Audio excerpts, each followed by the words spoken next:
Gotcha, we haven't paid for the alimony. People! Yes! Hello, hello. I actually put the wrong thing up. I don't want this shit to be all orangey, or Oh, not pretty. yellow, orangey. It looks terrible, dude. Fuck that. It looks like a giant beige ass. Yeah, but you know what though, Ganja? It's time to chat the chat. But not yet though. We're actually waiting for Alan to come back. I don't know what the fuck he's doing. Maybe it's more Ramadan shit. Is that what the case is?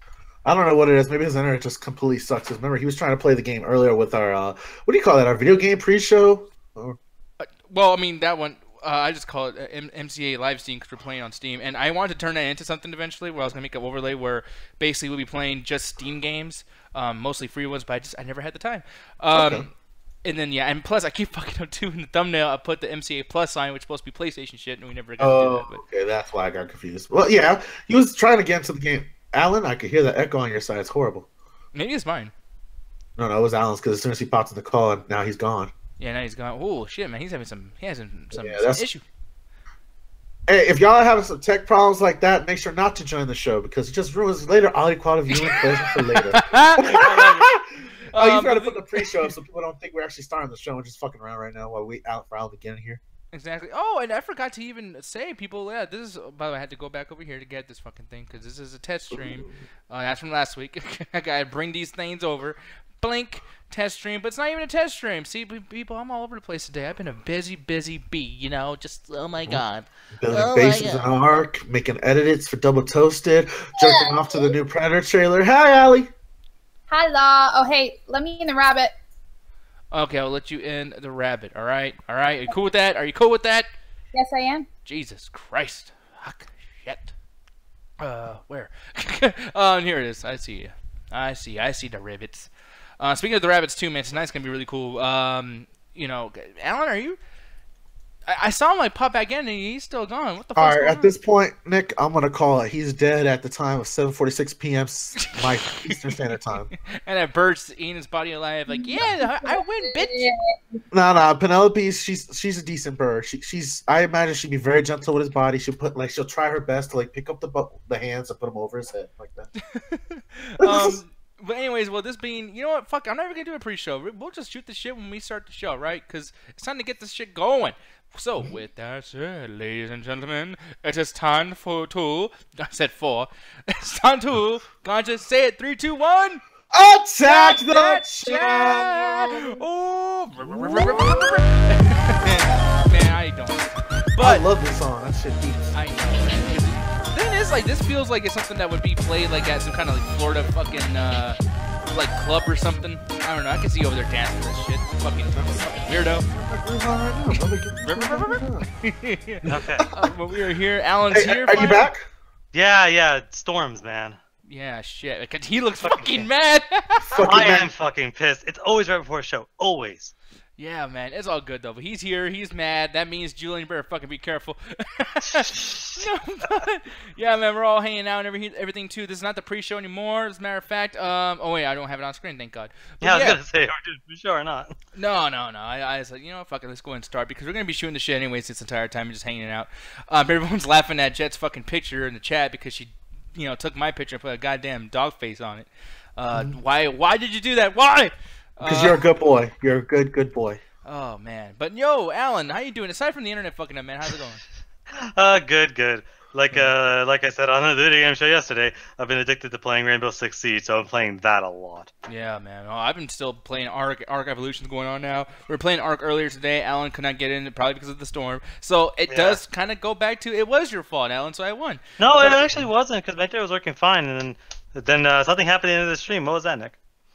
Oh, yeah, it worked fine for me. Like, you go back and it'll look just fine. That bus was driven so fucking viciously through those forests just to get you.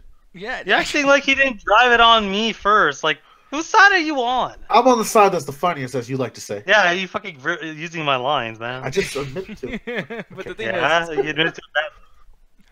Wait, I think his internet fucked up again. Is it? No, I'm just joking. Oh, don't fucking laugh at that, motherfucker. Oh man, but no, people will be here hanging out, chilling, just guys being dudes, as Jet would probably say. Dudes being guys. Yeah, but the thing is, there is one guy who's not a dude in here, and that is Allie. Allie, how you doing? I'm doing fine. How you doing? I'm doing pretty good. Actually, you're not doing fine. Earlier, she was all upset because I think she heard some gunshots. Yeah. Okay.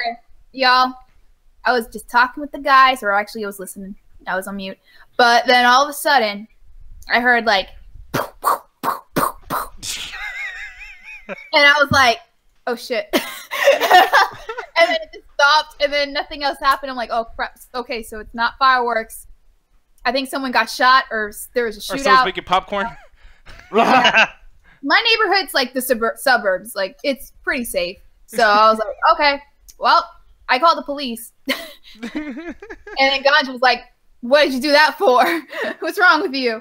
And I was like, man, in case someone's hurt, like, you want to make sure they get the help and they don't bleed out or something. You just got somebody hurt. Exactly, yeah. Man. Why are you hitting me? You look just like the suspect. What does the suspect look like? A criminal! Ah! I was like, no, goddamn it, stop it. We heard gunshots in the area, so that's why he beat his ass. Oh, man, no. At a certain point, too, man, I don't know why these situations keep happening with cops killing, like, black people, or at least victimizing them in so many ways, because it's like, at this point, people just assume it's going to happen now. Like, it's not even like a thing where it's like, it's shocking anymore. It's like, oh, yeah, that happened, shit, fuck, not again. The last shocking thing I saw, anything that has to do with police brutality, was a video, and I don't know if anyone's seen this around, but it's going around. It was on Facebook, and then one of my news shows talked about it, but this cop actually just ran over somebody, like GTA style. Like, the dude was running, and he clears the corner and jukes him. So I guess the cop just got mad. He's like, fuck this dude. He turns the car around and just bumps this dude. And you literally see him hit the fucking hood like a GT4 physics and just falls down and just gives up. Yeah, why the fuck is this like, everything's like Lethal Weapon now or something? Like, it's just kind of like... it's weird. Every cop in the fucking every force in every state is like, you know, a comedy movie, a buddy cop movie, where it's like, hey man, don't tell them I fucking shot the guy, and like, let's run over people. And I mean, god, dude, there's so many videos on Facebook now. I don't even like going on Facebook because like every video now it's just like there's some horrible shit going on, you know. And then I mean, there's even some of them that, you know, actually I was gonna make a joke about Alan because he looks so mad right now, but I'm not gonna fuck with him. I think he actually legitimately will kick my ass right now. He's staring at his what is the thing, his rotor right now, like, you stay all green, bitch. Oh yeah, no. Yeah, that's. Oh yeah, no, I get that. Damn, you are mad as fuck. I'm a little bit peeved. I just don't want it to accidentally die halfway through the show. I love this, that Chicago's in 3 days gonna hear the gunshots ring out. I love that 90s was like, yeah, hell, you're hearing gunshots before us? I don't know if that's a good or a bad sign for my state. Yeah, no shit. It's like we're falling off. That was like, oh my god, my city became the new Chicago. Yeah. Overnight. No. You guys have a couple more like fucking explosions of Michael Bayisms to fucking become that. Chicago was like, I do think though, some people, like, I didn't hear a lot about Chicago being a bad place until Chirac came out, and then it just became kind of like trendy to say that Chicago was fucked up.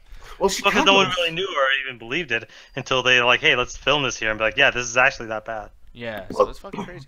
The thing is, Chicago's always been notorious with gangsters. Like, hell, Prohibition and Al Capone, that all comes from Chicago. So it I'm never not looks surprised. like that though. Like when Detroit looks like something like that, or other places. But like when I see fucking like Chicago, like in movies or whatever, they have those big buildings. It just feels like a more chilled out version of New York. Like, it's the opposite actually. It's a more fucking violent version of New York. Well, not only that, like, you're seeing the great downtown where they have all the artists come out and people play their bohemian music and get panhandled.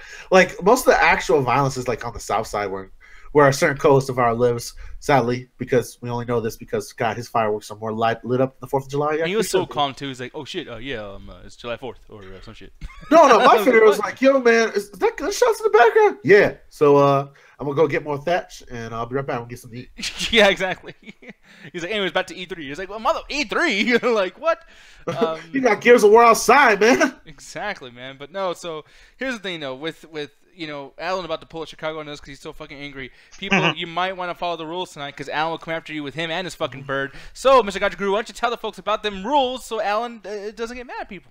Well, guys, if you don't want to piss off our Birdman and our great co-host any further, please follow the rules like rule number 1. Newcomers join the call first. We're all about those fresh, new smelling faces, those people hopping off for the first time or we haven't seen in a while.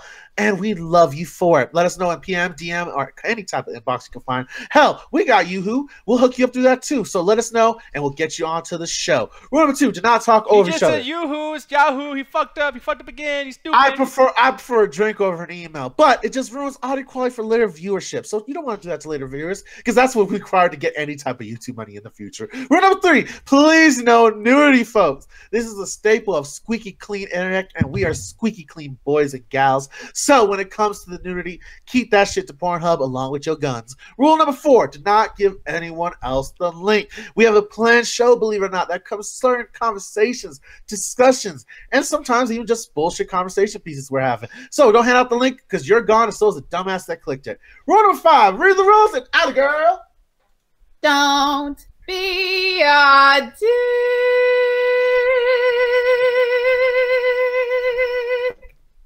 Damn, that's funky. I'm sorry, I can't get over the way Allie did those gunshots. By the way, it's just like, man, it was so scary. It was like, pew, pew, pew, pew, pew.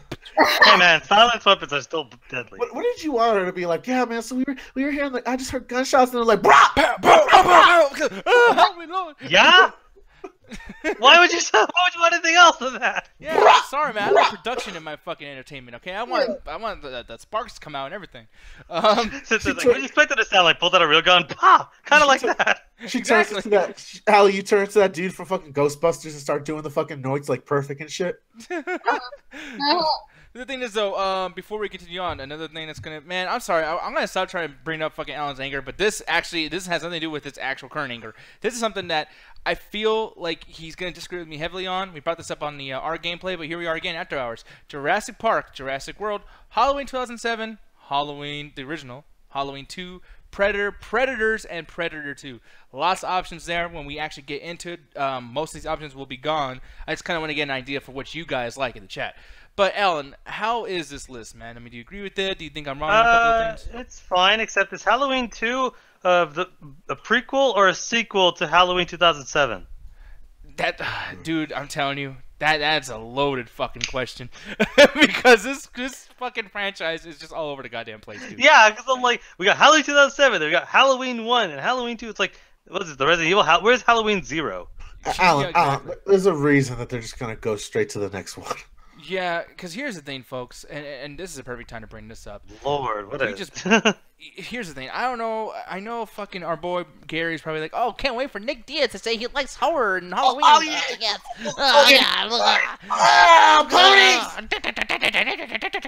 No, anyways, we're not going to do that because, gotta tell you, folks, this was a bad trailer. I am sorry. This was fucking bad, dude. Really? I'm mad. I'm pissed off. I hate this fucking trailer. But what are you saying, Alan? This is the single most confusing trailer that I've ever seen in my life. I've watched movies out of the 5th sequels to stuff and still understood what the fuck's going on. I don't understand what was going on in a single thing in this trailer. At all. This was not made for me. At all. This is confusing as fuck. There is, like, background detail. This is the equivalent of watching like a random episode of The Walking Dead and you've never seen The Walking Dead before. Who the fuck is that guy? That's a mask that belongs to the other guy. Where the fuck are we right now? Why is there a checkerboard? Why the fuck does the woman, what's her face's mom from Freaky Friday have a fucking gun? Is she related? What the fuck is going on? I don't know. Yeah, that's the thing. And here's the frustrating thing, people, because I love Halloween. I love Michael Myers, even the bad ones. But it gets to a point where it's like, you motherfuckers are redoing this shit. The whole purpose of making this fucking movie is to take away all the weird, ridiculous shit that they brought up before. To the point where, man, we know that Laurie Strode is not fucking, or she is fucking related to Michael Myers. This was supposed to take that away, like, oh, that shit's stupid, but we're not going to do that. But they still bring it up in the trailer, where they're actually bringing up the rumors, like, hey, I think she's related to him. Oh, that was just a rumor. Don't bring it up. She's a babysitter. Are you making this fucking a sequel to the first one or not? Or maybe they're trying to confirm that the thing is like, oh, it's just a rumor, which means like it's not true. Yeah, but then even this. Is Michael Myers a bad guy? No. He's over there in fucking chess combat land. Where the fuck? What the fuck was that? It's like Alice in Wonderland when they're walking to see the Red Queen. Yeah. Like, what the fuck am I looking at? Clearly the best. No, I was about to say, clearly the best way to take care of the mentally ill is to tie them up in chains and sit them out into the middle of the daylight. What the hell was that? Like, Nick, you're Sheriff Aparo. He did that shit. How many mentally ill persons did he cure? No, exactly. And here's the fucking thing, too.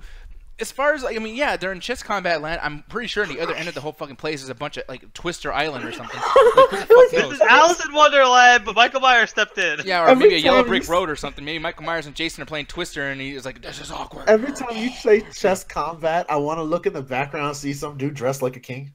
Yeah, exactly. Like, can you get a point in the trailer where they show the wide shot of where the fuck they are? Like, Oh, yeah. that is the dumbest fucking part in that trailer.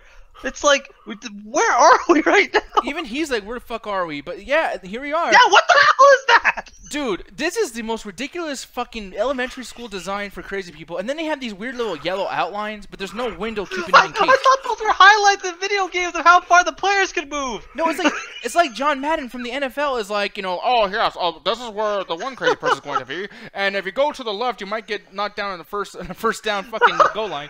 We see the player from left field coming in on the left side. You know, I was joking earlier until you showed the still, and I really got a chance to look at it. But I think I'm more right than I want to be. Like, the problem with mentally ill people is they see shit that's not there. So let's give them something that's a constant pattern to stare at.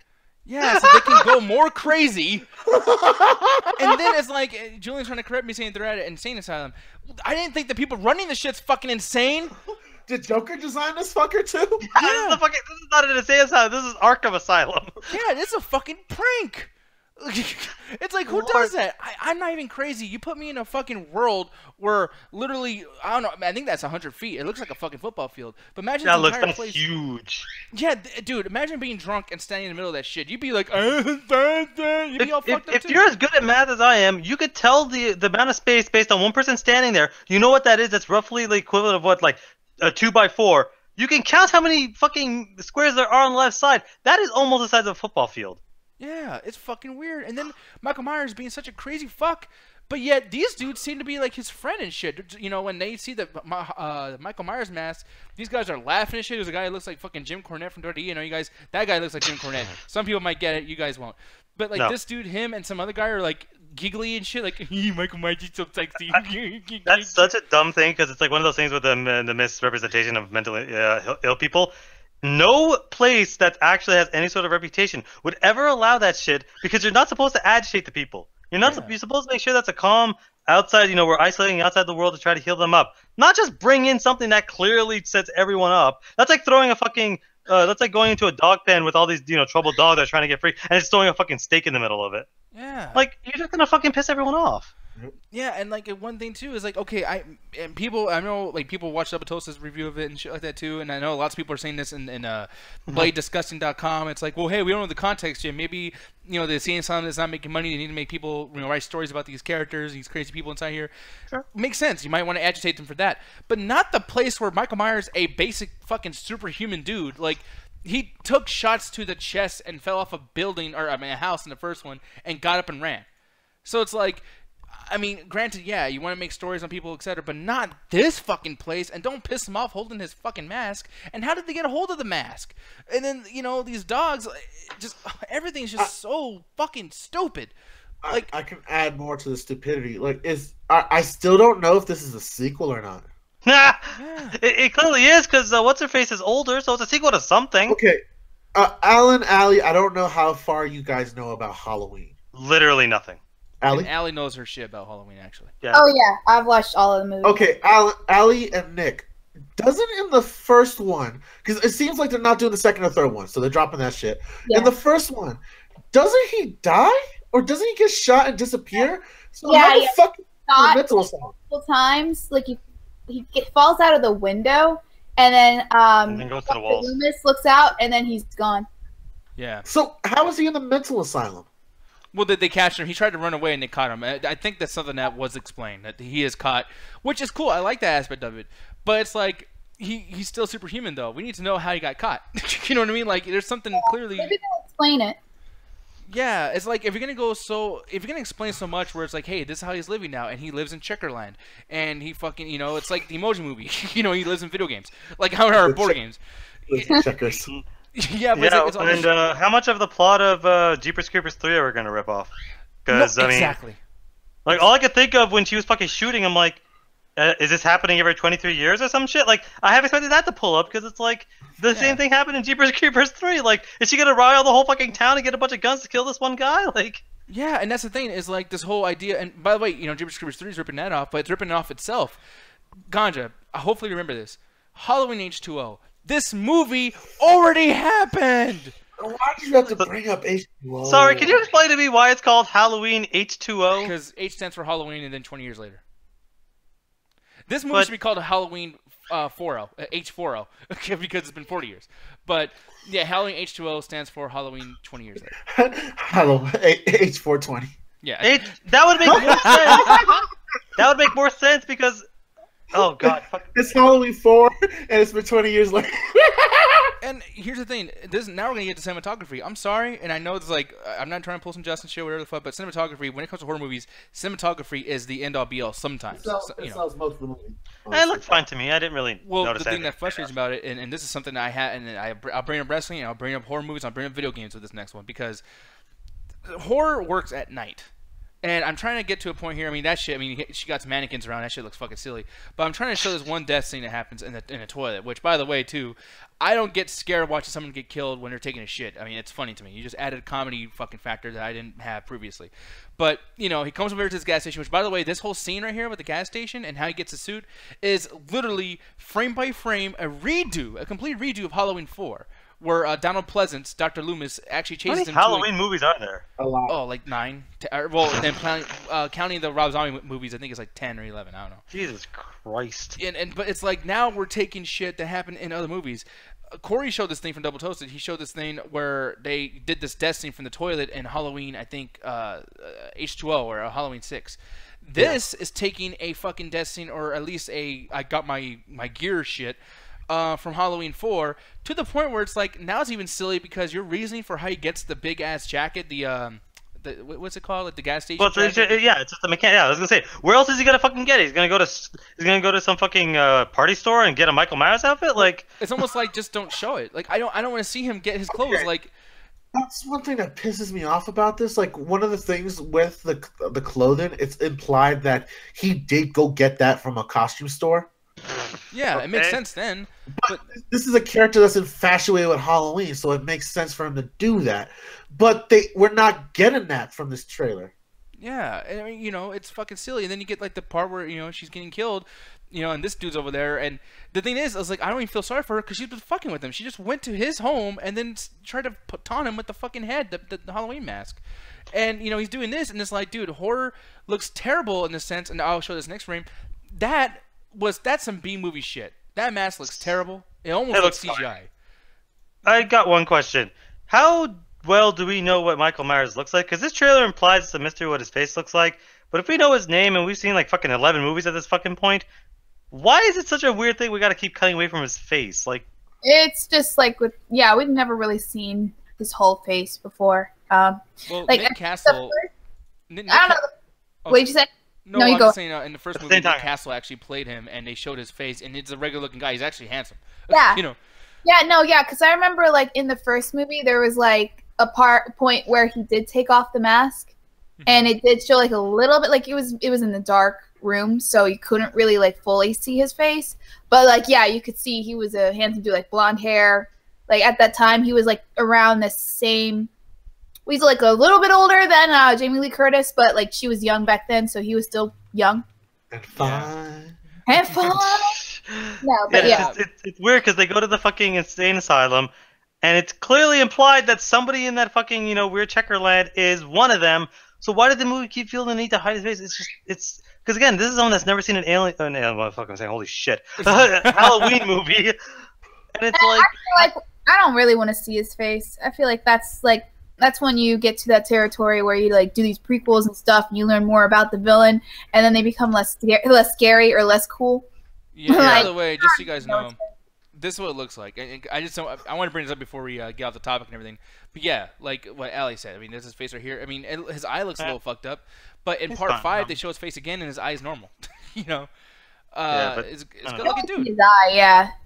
Yeah, he's a good-looking dude, and it's like, that's not scary. I mean, at least Jason, when you take the mask off, he looks like Pumpkinhead on drugs. Oh, no, that's fine. That's fine him being a normal dude, so it's not like some crazy, like, oh, look how weird I am. It's like, normal people can just snap sometimes. Obviously, he uses the mask to make more fear, but when I look at this trailer, at the end of the day, a trailer is supposed to, even if it's a sequel to something, it's supposed to, a certain degree, sell you for new people that have never seen it. I have no fucking idea what I'm looking at. I have no reason to watch it because I'm like this looks like the typical horror thing that I said it was going to be, and also that the fans were going to hate it, so I was right on that sense. But it doesn't seem anything that different than a typical 90s horror movie, including the fucking the really really obvious scene at the end with the whole babysitter and the kid there, and Michael Myers is just chilling in some dude's closet for some fucking reason. I'm trapped in the closet. Yeah, like he must have been just doing nothing but listening to art yell. Yeah, what the fuck was that? And by the way, too, I gotta go. Nick. Oh, go ahead. Go back to that scene. I'm about to do my rendition of Gary, son. Oh no. Okay. I'm gonna mute you right. Ready? You ready? All right. Here it comes. Why are you scared? You should be scared, black kid. Be afraid of the Gariness. I see you, bitch. That was the lamest thing I've ever seen in my whole life. He just goes. No, I love you so much. That's exactly what I'm talking about. Because I was like, okay, you know what? All this shit's stupid, but it is Michael Myers. I'm sold. I love Michael Myers, so I'm still gonna watch it. And then they did the most robotic, dude. Like, this is how you can tell there's a difference when you have people like Kane Hodder do something and a guy like Nick Castle do something. Yeah, it's robotic as shit. It's like someone who doesn't even care about being. And by the way, if you're trying to come after me, Ganja, trying to stab me like that, what are the chances that I'm actually gonna get fucking stabbed? I just put my hands up and block your fucking hand. Yeah, you keep doing that. Let me imitate the girl. Yeah. No. No, my favorite scene. So fucking lame, man. I'm not even a big fan of horror movies, and Tinker Tail's up, man. That's fucking lame as shit. No, my favorite was Jamie Lee Curtis trying to fucking line up the shot the whole time. That's the only cool part of the trailer is her just fucking using a lever action shotgun like she's fighting in the Civil War, going up against it for some fucking reason. Why using that rifle? Why? Why not use an assault? What the fuck is that? Oh, that's just copying something they did in the first one, and I think they did in some of the other sequels too. It's what he does is he kills somebody that just got done smashing a girl in a very R-rated sense, and he puts the dude in there, and it's supposed to be like, Brett, why are you playing like that, Brett? Why, Brett? And it lasts forever. Is there a single original shot in this movie? No, I got you taking every fucking word I want to say out of my mouth, but you're right because once again, this is worse, by the way, than when they did it the first time because it's silly. Michael Myers just chilling, like, man, I'm fucking tired.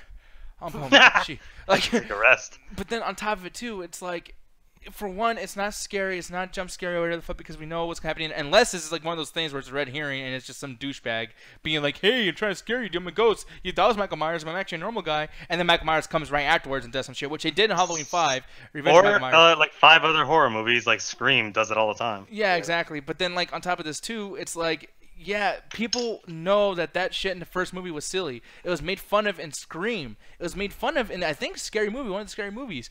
Yeah. It's something that they kind of regret doing. Even John Carpenter's was like, yeah, that shit was silly. You're doing it again? You fucking morons. You fucking dumbasses. Like, it drives me nuts. I was so hyped for this fucking trailer, dude. I was so hyped. I am mad. Like, you get Jamie Lee Curtis, old ass fucking. I'm not saying like old people can't do shit, especially when she has a gun. But dude, like that bitch ain't gonna do a goddamn thing. What's she I don't know. do? She seems to be gunning for it. She has a shotgun. She's practicing with a fucking gun. At this point, she's just gonna go John Wick on this, and that'll probably be the coolest part of the movie. Honestly, and Allie and Nick, y'all remember this shit. I think what they're trying to correct is when she died at the fucking beginning of H2O. No, it was Halloween Resurrection. She died in the beginning. Halloween Resurrection? Yeah, Halloween Resurrection, where she dies so fucking easily. And that was a lot of people's complaint that they killed her off in, like, what, the first 5 minutes of the movie? Yeah, because the thing is, the trailer had her all throughout. I was like, oh shit, old Laurie Strode versus fucking Michael Myers. And then she dies in 5 minutes, and we get fucking Busta Rhymes doing karate and shit. Like, oh, Lord, this is what happens when you have horror movies that go on for more than like 1 or 2 sequels. It just becomes stupid. We should just have a rule right now. If you're making a horror movie, you get 1 sequel. That's it. Yeah, and by the way, too, the naming of the movie, the complete and utter fucking laziness. Halloween, that's it. You couldn't call this Halloween 2019. You couldn't call this Halloween Insurrection or Halloween The Return of Michael Myers 2 or Halloween 1.5. Something. I'm sorry, Nick. Every name you just gave was worse than the last. Halloween 2018, Halloween Insurrection, The Return of Michael Myers Part 2. So we came back and I think honestly, somewhere. I mean, I'll pull up the fucking. I can do the source right now, which I don't want to, but it's like you guys literally did worse than what Rocky did with Rambo and fucking Balboa. You named it the same fucking movie. What the fuck? This is Unfortunately, not a you did a remake, lot by of the way. This is not even a remake. It's a sequel. It's a fucking sequel. Like, by the way, man, and someone I love, there was a comment, and I would find it right now, but it's underneath this particular trailer that I'm looking at right now, this upload. Someone made the best fucking comment. They're like, hey, man, I can't imagine trying to get my girl to watch this with me. Hey, babe, you feel like watching Halloween? Okay, which one? The one that's a sequel to the first one. Oh, part 2? No, not part 2. Oh, you mean like the Rob Zombie part 2? No, not that one. The part 2 that's not part 2, that's a remake, but not a remake, that's a sequel, but a prequel. What the fuck? So I guess that answers my question of which fucking movie do I have to watch to understand what the hell is going on? I mean, dude, After Hours. Look at this shit. Halloween, Halloween 2, Halloween 2007. I had to put the date because they're all just. Dude, technically, after this movie comes out, there's 3 movies that are named the same. I was thinking, like, didn't MK9 wasn't just called Mortal Kombat? But then again, it's the only one. Yeah, and then the thing is, they accept. I mean, they even have they bought the rights to the naming of Mortal Kombat 9. People refer to it as Mortal Kombat 9. Right after that movie, or right after that video game, is Mortal Kombat X, which is 10. Fuck you, gotcha. But like, it's just like, you know what I mean? Like, even Mortal Kombat, even remakes of video games do this right. They have 3 movies, y'all. They're named the same thing. Halloween, Halloween, and Halloween. Fuck. This is great. Well, didn't Friday the 13th do the same thing? Wasn't the fucking most recent remake just called Friday the 13th? But at least it was only the second time it was named that. You know what I mean? Like, at least Yeah, it was just that. And it's like, plus with that movie too, it's like it's not like redoing shit. It's literally a remake. This is a sequel. So you can't. Oh yeah. It's amazing to me. Chris Brown got it right. Halloween chess combat. Yeah, and then the worst part is the actual remake came out only 11 years ago with fucking Rob Zombie. So it's like, it's still recent. If I'm like, hey, just watch a new Halloween, the one from 2007 is still new. God damn it! Like, in compared to 11 years, it's like, I've seen reboots happen in shorter time. Deja Halloween checkmate. God, I honestly, like, if we were gonna watch that movie, it's simply just to understand what the fuck's going on in that insane asylum. Oh man, people, and then like that's one good thing I'll say, that I mean, if I had to rate this trailer, I would give it a fuck it. But it's like the one thing that kind of keeps it almost to like, and like a 2 out of 5 is I like when all the loose crazy people came outside. The thing is though, you know what, Alan? We're not gonna see those crazy people. We're gonna see them for a second, and they're gonna be like, "Ooh, we're crazy," because you know, stereotypical like, "Oh, I'm nuts. I'm gonna eat my own shit and suck my own dick." They basically hired every fucking background dancer for a Slipknot video. Exactly. What they do with the crazy people, they always make them seem like they're demonic. Yeah, Aaron. Fucking gosh. Yeah, I'm expecting that shit to happen, man. Oh man, but somebody gift that shit. And Gary said, "You know, I give up. I'm never gonna get in this room and talk about this." Oh, he's trying to get into the call. I'm sorry, Gary, but you're gonna get mad at us. We'll probably talk to you about this in the rabbit or something. Is he? Sorry, brother. But the thing He's is, a little peeved. wait, what'd you say, Alan? He's a little peeved, but we don't have the chains right now to keep you. Yeah, I know, because Gary's gonna lose his shit, and I don't want to make him not talk. You know, but Exactly. the thing is, like, yeah, man. I mean, I'm looking over here in the chat too. You know, Halloween Operation Myers. That would have been a better fucking name. No, it wouldn't. That'd be worse. Jesus Christ. Why not Halloween 9? You know? Why can't you just Because then you're in the problem of, like, what do you mean 9 Halloween? Like, honestly, what they should have done is just Halloween. They should have just done Halloween, the real one. The real sequel. Yeah, Because it's man. like, what order do you watch these in? I'm legitimately confused. I don't know where to start. Oh, just watch 1 and 2, skip 3, even though 3 is the best one, but it's not by Michael Myers. But yeah, watch 1, 2, and then watch the rest of them. Halloween, Halloween, this is Halloween. Halloween. No, we're not watching. We're not watching A Nightmare Before Christmas. But you know what's funny though too, Alan, is that with that question as well, what they're trying to tell you, what Danny McBride's trying to tell you with this one is watch the first one, then watch this one, and ignore all the other ones. And it's like, motherfucker, there wouldn't be a Michael Myers without the other ones. The first one is barely on fucking screen, you jackass. Like the first one is just Laurie's movie. Yeah, and her just being scared. Thank you, Julian. That's a great one. October 31st. Wouldn't that be fucking creepy? Like, Nah, I much prefer Dijon's answer. Halloween 2, Electric Boogaloo. Yeah, okay. I like that, October 31st. Yeah. What, just call the movie that? Or Yeah, call, I like call that. October 31st, Return of Jamie Lee Curtis. Or what's her name? The Revenge of Laurie Strode. No, you're right. You got it right the first time. Return of Jamie Lee Curtis. No shit, yeah, I guess. Halloween Daylight. The check was fat enough. But Allie, do you think that I'm being hyperbolic? I mean, how do you feel about this trailer? Yeah, I feel like it's not doing much different. You know how I feel about remakes and reboots. And nostalgia in general. Yeah. I mean, like, if anything, maybe it'll fix some of the stuff that, you know, I don't know. The second one was kind of like, the. Yeah. But I don't know. I feel like this Halloween's just one of those franchises, just like Nightmare on Elm Street and Friday the 13th, that I think just do better living in the past. Yeah. I feel like the time period kind of suits the film and the franchise a little bit more. Yeah. I know that they went on to do, like, you know, in the 2000s or whatever, but, you know, I'm mainly talking about the older ones. Mhm. I don't know. I just feel like when they try to modernize it, it just kind of gets lame. Yeah, and Dejan said, what you eating? Yeah, so, you know. No, Dejan's asking you, where are you eating? Oh, what am I eating? Yeah, Ali. Did you just start putting more food into your mouth? Oh, I'm enjoying this fucking trailer. Well, I already got busted. Might as well just enjoy the whole thing. Ow. I know. And then eating half a cow. Eating a blueberry scone that I got from Whole Foods, and it's delicious.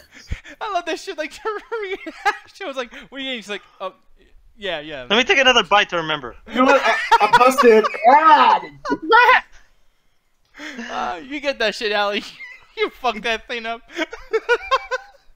Oh, man. Ganja, any closing comments, man? Because I know you're always chilled out with this stuff, but I'm fucking angry. I don't know. I'm just personally, I'm very apathetic when it comes to the Halloween series, mostly because you had to deal with these sequels, and our dad's telling us that these are great fucking horror films. So when it comes to this, I'm like, but I might go see it. Who knows? Maybe I'll have the need to watch a couple movies with jump scares just to see where I can help review the film and maybe give you guys my honest opinion, because we don't actually review a lot of horror films on here. The last one we did was I want to say Bender's Game, but that's a Futurama movie. Yeah.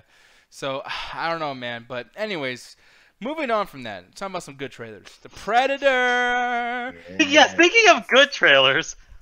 Okay, wait. Did you say that sarcastically? Do I have to beat your ass right now? No. I have some issues with the trailer, but I think like it's fine compared to the last shit we just watched. Yeah, because I mean, on this, like, dude, I was not expecting anything really good. We talked about that first one, and I was like, yeah, it's all right. But this was, for one, short. I like how it wasn't a teaser. It was like, look, it's just a 1-minute trailer, and we're just gonna do some cool shit. And I enjoyed that about this. But how do you feel, Alan, after seeing this? Like, I mean, in general. It's weird that an official trailer is shorter than a teaser, but those words mean nothing anymore. So let's go to the fucking actual thing. It's like, to me, I think this just it feels like they recut the last trailer and shortened it down. I feel like they didn't really add anything new. We had the exact same shot of the screen with Olivia Munn looking at it. We added some more other scenes of some other people, so people I really want to see in the movie. And all we got is a cool scene at the end with what seems to be the Terminator 2. It feels like they're just going to do a Terminator 2 with this. It's like, okay, we have with the bad Predator that's killing everyone, but then we got the good Predator that's going to help us and save our lives. I'm like, it's making me want to see the movie a little bit more, but I dig the trailer less, because the first trailer was like, I had issues with it, but I'm like, oh, it's kind of cool. This feels like a teaser. This feels like the teaser. The last one felt like the official trailer. So it's like, it's really confusing how to feel about this, but I think I'm more likely to see the movie now than I was beforehand. Yeah, and one thing I had to mirror really quick and kind of echo was Julian's complaint over here, which he's 100% right. This trailer, he said it pissed him off. He said they spoiled the ending, showing the dick in the balls, and what he means by that, and I'll show you still right here, which is the thing that kind of sold me the most on this. And I'll go ahead and show this scene. That shit right there, Mr. I don't even know what the fuck that thing looks like. One of the creatures on Dead Island, but yeah, man. There's a good guy, there's a good Predator or whatever the fuck, or bad. Who knows? Maybe these two are both bad. They just fucking are like. They join up and start killing everyone more. Yeah, exactly. But like that's the thing. Like this is something that I liked about AVP Requiem. And everyone talks shit about that fucking movie, but it's like that Predator alien hybrid thing was fucking amazing. But like you, Ganja, do you like the idea of having two different Predators and them fighting amongst each other, or? All right, so one of the things is with this, I have this is Ganja's 100% high-ass speculations when it comes to this movie.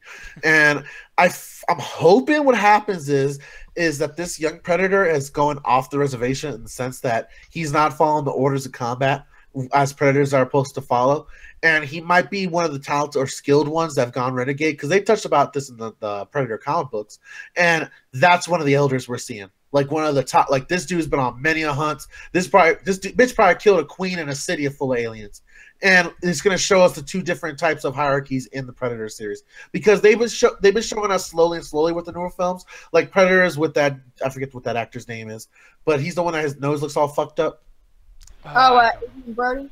Adrian Brody, that dude. Oh yeah, Like that the guy. one, well, with Adrian Brody, that was showing off how the predators they go around, they capture all these different type of species, all these different type of animals, and drop onto this planet to train the younger ones on how to be better hunters. So I think this is going to be one of the ones if the hunters go renegade and they basically go on a killing spree of a certain planet without the proper approval of the season of the hunt, that they send the elders to go stop. Well, we're assuming that that's the case. This could easily be a situation where they're just trying to test the mettle of just the newer generation. Because like Predator 2 has shown that they've been here for a long time. So it seems like they're constantly trying to find the best of the best of the best all the fucking time. So it's not necessarily a renegade situation. The only reason I say that, Alan, is because when that predator pulls him off, he doesn't continue to attack the humans. He focuses on the other predator. So I'm wondering if they're going to do that because they've been showing that, like I said, in the other films, more and more of the hierarchy of the predators and how their society functions and how they interact with each other. So I'm hoping that's what they're going to do with this, so we can see what a senior predator versus a younger predator clash with each other, with the Marines being more of a background casualty, like they did during the Alien series, Alien versus Predator series, but doing it more well coherent and actually a better storyline, not something that's just hey, the AVP 1 was fine. I'm talking about Requiem. No, we don't talk about that. Only Nick talks about that. Yeah, only Nick talks about that because Nick's fucking honest and like, dude, what I want. Yeah, in these and movies... he thought it's a garbage movie. Okay. I'm sorry, Nick. Actually, no, I'm gonna fight for this really quick because what? there's really not a whole Nick. lot to say about this trailer, anyways. I mean, it's cool, whatever, but whatever. But like, one thing that I had to fight for AVP WarGame that's going to, honestly, it's literally what's good about that movie is what's good about this trailer. But like, when you talk about Alien or Predator, what's one of the first things you say that you like about those movies? Alan, I'm going to ask you first. World building. I like what they're doing always with the background stuff, especially with Alien 2, where they're like showing like what the kind of world is, the technology, how people are trained. I always like that kind of shit. That's why I love Predator 2, because it showed the background. It showed the fact that these aren't just a bunch of rednecks randomly stealing people to murder. There actually is a society behind it. That's what I like about those movies. All right, and Ganja, what is the first thing when it comes to Alien and Predator? What are the first thing you say that you like about those movies? You're like, oh, dude, it's fucking badass because of this. Usually it's the action. Okay, thank you. That's what I was looking for. Alan would be Oh, like, oh yeah, Predator 2. I wish you said something else, God. Just like, well, I got no point now. Time to make up something else. No, because I would have proved my point wrong, and I would have said I'm wrong, but I wasn't, because one of us who actually has a fucking brain says, no, I'm just playing. But no, I actually support Nick's idea, because all right, when it comes to AVP Requiem, if you want a real thinking man, if you want something like those fucking Dark Horse comics AVP, you're not getting that here. But if you want to see the best highlights of Aliens and Predator series done up with good graphics, AVP Requiem is basically the fucking new version of Spyro for Aliens and Predators fans. I disagree wholeheartedly. So if you just sacrifice your idea of good story and just sit down for a ride, that shit will deliver to you, and you will enjoy a very fun, stupid fucking movie. Because here's the thing, Alan. Oh, go ahead. I'm sorry. No, I was just gonna say, but you can't say that movie should win awards, Nick. Yeah. No, I'm not saying it should win awards, but I should say I'm saying that it's better than Alien vs Predator 1. You said you like world building, right? Which is cool, and I like that. And Alien vs Predator, the first one, does that. So I'm not trying to say you're completely wrong, because you like certain things. You like Predator 2 as well. I think that's one of the worst movies I've ever seen. I'm okay with everyone yelling at me for that one. Everyone I've ever met has told me I'm a fucking idiot for liking Predator 2. Yeah, because that movie literally killed itself. Like, I mean, that movie was like, we have no more sequels because holy shit, we fucked this up. I guess. But the I thing still is, liked it. When it comes to Alien vs Predator, the reason why that second one I like a lot more is because they lost what was good about Alien and Predator with that first one. It was like, oh, look at these guys fighting in a world where they can't bleed because it's PG-13, they can't cuss, they can't show a bunch of action, and when they kill the humans, it's not even on fucking screen. And it's like, okay, the thing that's good about the other ones is that it's intense. You got Alien where the shit's popping out of their chest, and it's like, oh god, and that whole fucking thing. You get fucking Predator who's skinning people alive. He doesn't do that once in the first movie. And Alien, you don't see anything pop off anybody's chests or spines or anything. Prometheus and fucking Alien Covenant had more balls in the first AVP. Okay. I'll give you that the fucking Requiem went rated R and that the AVP didn't. But think what AVP did. AVP connected these two in a universe that actually to a certain degree made sense. It made it that the Alien and the Predator have always been around, not just they just met up randomly like Freddy versus Jason, where they just randomly found themselves in the woods and started fighting. Is that they've always been a part of it. And yeah, it didn't have the gore, but they actually did some cool stuff with the action, the cool stuff with the world building, and they did some cool stuff with a lot of the characters. Same the reason why I love Aliens 2 a lot. The problem with AVP Requiem is it's a reaction to motherfuckers like you two. They're like, well, it did not have enough blood and guts and cussing for me, so what are we going to do? Well, let's start it off with having a child get murdered, and then let's have some pregnant lady have a bunch of fucking alien babies because, well, look how gory we are. And let's have every single character be a fucking 90s, stereotype. The stereotypical jock, the stereotypical girl that he wants to fuck, the stereotypical, older brother asshole, the stereotypical woman that's going to be the fucking hero of this whole thing. Every single person has a stereotype so that they can just murder them off casually like every fucking horror movie that we've grown to hate. Yeah. I'm sorry, the alien movies were not like that. Alan, that's my thing. Is this is my problem. I'm kind of on Nick's side when it comes with the hate of Rec Room. I feel like a lot of people wanted a different movie than what they got and not accepting the film for what it is. I get if you wanted to have more writing and have more of the kind of the avant-garde of the other previous films, but that's not what these directors were going for. They were just wanting to do something within the Alien and Predator universe and just give people an oxygen ride with maybe a couple of to me, it felt like one of those fucking Universal rides that just puts you into the movie and you enjoy it for an hour and a half. Yeah, but it's just a slasher flick, except Alien and Predator are the bad guys. No, that's what it should be, because Predator on here, the first trailer that we saw of the Predator, the new one, it's him taking out these guys like a body count film. I mean, and that's why I wasn't a huge fan of it. That's why I'm more of a fan of this one, because it shows that there might be more to it. There's going to be the body count film for people that like that kind of shit, but then there's going to be something for him to fight, so that there might actually be something going on with this, as opposed to any number. Look, the last fucking thing we just watched is a slasher flick. We're just going to do another one with a different hero? That's why this fucking genre has been falling apart, and it takes like these indie random stuff that's all about jump scares and lighting to change it up, because every fucking thing is a slasher flick. You say that, but the thing is, when the genre started going down the shitters, when we got things like Paranormal Activity, where it's like, no, we want to be psychologically scary, so we're gonna not spend any money on because it already died by that point, though. Well, even before that, The Ring. I mean, I love The Ring, but it's like, everyone's like, hey, let's be that. You see how much money they spent on that? Not a whole lot, and we didn't have to fucking show anything. And we could just say, oh, there's shit happening, even though it's not on camera. Use your mind, man. Because you had already 11 fucking Halloween movies, 10 fucking Freddy movies, how many fucking Jason movies, how many fucking Chucky movies, because they did those slasher flicks to death. And the thing is when you look at the other Alien movies, even maybe Predator's the only Predator 1 and Predator 2. That's right, Predator 1 is a slasher flick kind of, except you're following one of the people that's actually a slasher. Those movies actually, for the most part, have characters. I'm not gonna talk about Alien 3 and the rest of that shit, but Alien 2, you had people you could actually be like, okay, this is a horror movie where there's a bunch of aliens picking off the characters, but you had people to fucking root behind. Not just the main character, but you had a bunch of other people. Rec Room doesn't have that. I don't give a fuck about a single person there. You're not. The thing, with Rec Room, you're not a fucking post to that. Yes, but the other Alien movies you do. That's the thing. That's one of the things I hate when people compare two things and expect the same similar outcome with the films that have two different trajectories. This is literally trying to be that stereotypical flasher to the point that it takes place in a college swimming pool. Then why call it Alien? Why call it Alien versus Predator if you're not going to do what the other fucking movies had set up as far as which development and character building and world building? If you're just going to want to do a slasher flick, just fucking call this, Michael Myers versus fucking doll again. Why call it Alien versus Predator? You're doing that because you want the Alien and the Predator fans in here. Exactly. You want to use the aesthetics of Alien versus Predators, and you want to use bullshit. It's not for bullshit for what it was intended to be. Maybe for something in the terms of trying to be what James Cameron and the other two did with these series, and I don't know the director of Predator, but that goes back to my point. It's not the same kind of film or the same kind of idea they were going with those. That's the problem with that movie. That's your problem with the movie. That's the problem with the movie, because that movie failed and they never made another one. You brought up Predator 2 and they killed it. They've never made another AVP after that.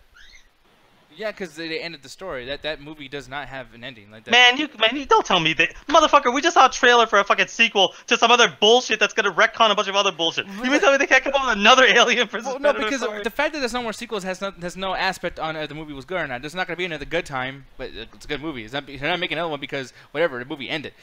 We had this argument last week, which we'll get into Flex and Chill, but it's like Ex Machina. They're not making another Ex Machina. I think they should, but they're not going to. It's not because they're like, oh, everyone hates the movie. It's because, no, we ended our story. At least we feel like we ended our story.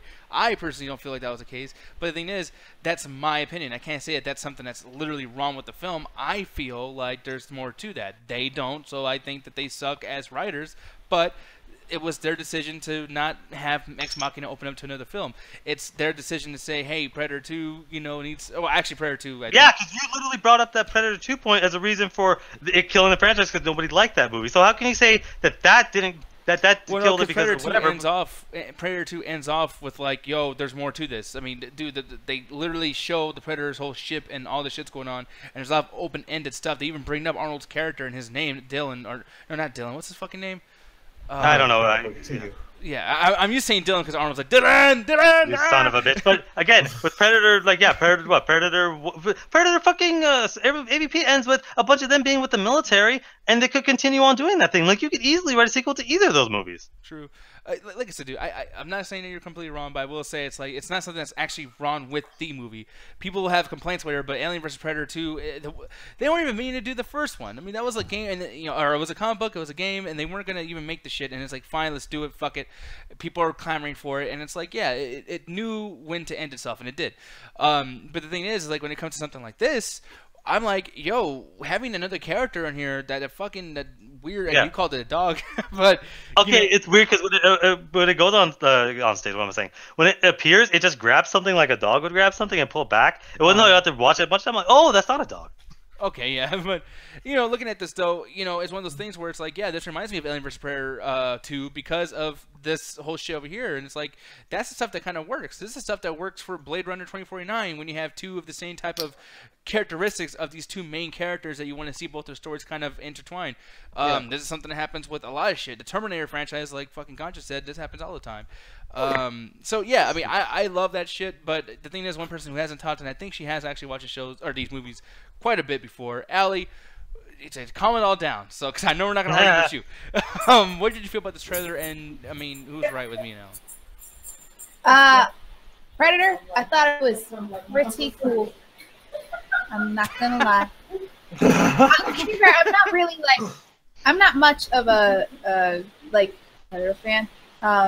I just like it never really interests me. I watched the first one, get to the chopper. I mean, that is great, but I haven't really watched. I haven't really watched any of the other ones except for Alien vs Predator. Did you see Requiem? No, I didn't see that one. We're gonna we're watching that shit. Yeah, we are never watching that fucking movie. People, hey, you know what? Since everyone thinks Gertz is like the god of everything that's true, when Gertz comes into the after hours tonight, ask him if he wants to see Alien vs Predator Requiem, and then we can actually watch it. And Alan will sit there and watch the whole fucking thing. You know what? You know his exact words will be, "Oh, that trash." No, we should watch something good like Thor. And then he'd be wrong. But yeah, man. I just. Look, this. I get everything you're saying. It's not like I disagree with you, dude, because this shit's bad as fuck. You know what I mean? Like, acting was terrible, and it was very, very stereotypical characters. But when it comes to Predator, dude, like this trailer right here, I mean, Olivia Munn, is this not like a Mila Djokovic fucking scene right here? Like, we've seen this every actress that's popular does the same fucking thing. You leave Miss Munn alone. No, you only like her because she's attractive. And she's a terrible actress. And Alan hates her because she's female, so like... Fuck you! Stop fucking... stoking that fire. I'm trying to put it out. I'm sorry, but you like Olivia Munn, like I knew. I'm not trying to be a dick or whatever. I know I get mad about like nudity a lot, but it's like, dude, I fucking knew. I knew that one of these trailers she was gonna be fucking naked. I knew it. Man, it's a fucking horror movie with an attractive female in it. Like, come on, man. You can play a bingo card and you'll win. Yeah, but again, it has one of my favorite actors, Sterling K. Brown. He's in this movie, and I fucking love that guy. So I'm excited for this movie. Yeah, but James came in. What this fucking? Sterling K. Brown. Like I love that guy because if anyone's ever seen People vs. OJ, he's one of the lawyers on there. Oh my god, he is so good in that. Like, he is so good in that. So I'm like, as soon as I saw the movie, I'm like, I'm sold already. I'm already in the movie. I like how no one is talking about Keel at all. Who? Man, he's in that movie, like every movie he's in, where he's like being the comedian guy. He's gonna get killed off first. I'll call that death. I don't even think that's the case. Peel is off making. Man, they haven't do that anymore. I used to see them in a bunch of stuff where they would appear like the whole what was it? Adam Sandler and Rob Schneider thing. But like, man, I want him to show up too, but he's busy doing his own thing. But yeah, and I think his name is Peel, by the way, because we were saying we're calling him Keel.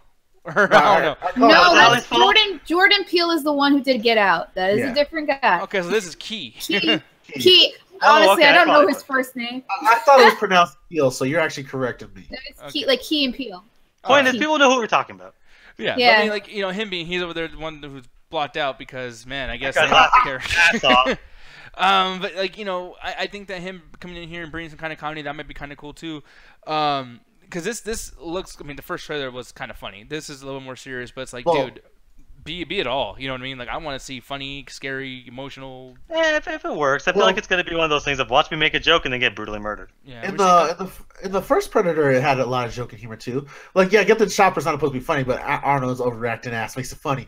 But like the first half, when is it Ventura that plays the second half of Arnold, where they're just fucking around the jungle before the Predator shows off? Oh, Jesse Ventura, yeah. Yeah.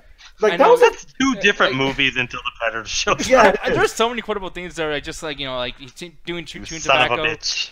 Yeah, and he's just like, this shit's gonna make my dick so hard, be like a sexual tyrannosaurus, like, you know, and just. That fucking movie is so weird because it starts off as a buddy cop movie, then becomes a slasher flick, and then just becomes a fucking Rocky movie for the last 30 minutes of that movie. Yeah, which is good. That's how you do this shit, man. You know, or, like as I said it, it's just Commando, but with an alien instead. Exactly. Predator, I mean. Which is very, very clever. But no, I mean, like, yeah, it's like I said, dude. I like when stuff can do that, when they can have different partitions of different genres in one film.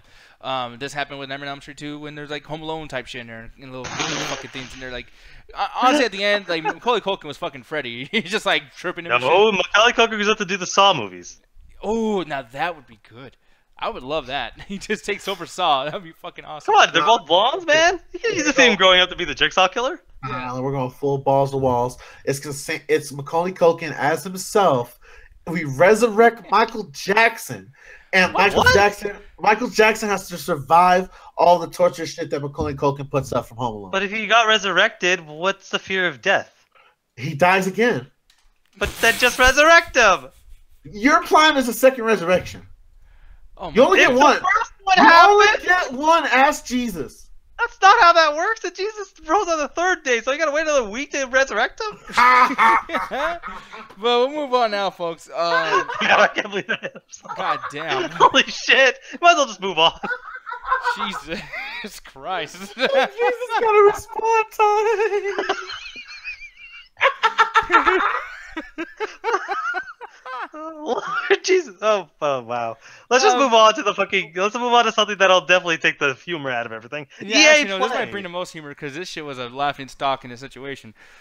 People, we are talking about the good old. If I can get this shit to even load up. Yeah, here we go. EA Play. It happened earlier today. Now here's the thing, man. I was kind of hyped. You know, granted, was in the middle. Yeah. I mean, you know, starting off Battlefield 5, I was like, okay, here we go. I know Alan's fucking jerking off, but like, yeah. Yeah. You know, and for me, I was like, when I watched that, I was like, are they showing like a montage of all the Battlefield games? Because this is like literally everything I've seen for the last 20 They showed us a similar kind of idea where they're having a bunch of people with guns and stuff. But if I do get a second, just talk about it because they only showed it for a second. What I really enjoyed about this one is they talk a lot of what they said is customization with characters, which we knew about. One of the interesting things that they actually revealed at the EA Play was that you now have the ability as on your team to actually move weapon placements, which is actually something that has never been in a Battlefield game. And what that allows you to do is, because you're usually in specific spots, and what happens is when there's big vehicles and stuff like that, their first thought is destroy the placements because you know where it is. So that's a strategy. But now that you can move them, that actually changes the strategy. So it's like, oh crap, this situation, this place is there's too many people attacking it. Hook it up to your fucking Jeep, like you're trying to fucking drive a fucking tailgate that shit out of there, and then just have people shooting at it. That adds a lot of strategy to it. And one of my favorite things that actually legitimately scared the fuck out of me was the tank going through the house. Because when you play Battlefield, like, the houses are basically almost a safe zone for tanks. Like, they can blow the walls and stuff, but they can't climb over the corpse of a house until the whole thing is destroyed. So a lot of tanks will just destroy the houses. This drives through like Red Faction Guerrilla and drives right through a fucking house. There's no safe zones anymore, man. But yeah, that's what I want to talk. Like, it's similar to what you said in Battlefield, but I'm really hyped for this one, especially the new level of destruction they're having. Yeah, which is cool, and I like that shit too. And I don't know if you were kind of impressed by this at all, Ganja, when you saw the Battlefield 5 stuff. Or wait, you actually didn't even watch EA Play tonight.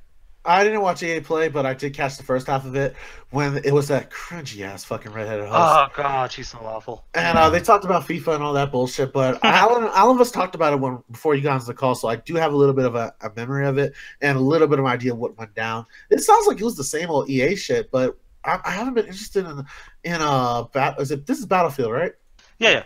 because I'm being confused now between this and Call of Duty because they're now going back to World War II. So Battlefield, I have a little bit maybe more interest because, like Alan says, they do care more about strategy. It's not just, hey, take this shotgun and drink this Mountain Dew and hope you have enough of a focus from your fucking Adderall high to kill 15 people. God damn it. I'm trying not to interrupt for the everyman, you know? But God damn it, man. People gotta play this shit before they start talking that shit. Motherfucker, how many games do you want us to play? Shit, I probably played as many as you have. Any in the last 6 years would be Nick, fine. I'm trying to play Call of Duty. I try.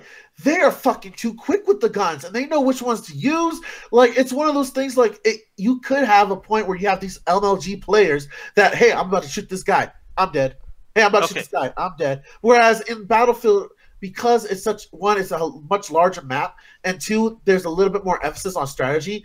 A noob like me, who's not really good at these first-person shooter games, can actually get a lot of kills. But how's that criticism of the game?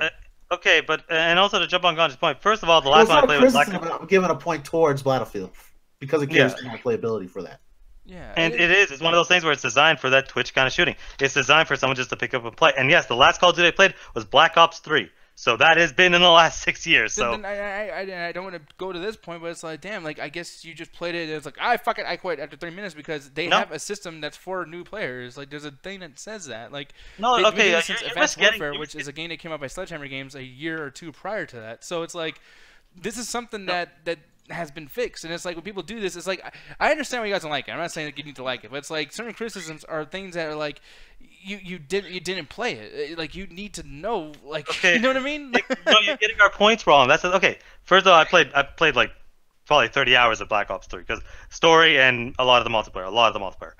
The thing is, we're not complaining that the Call of Duty is confusing to play. It's the opposite. Call of Duty is super easy to play.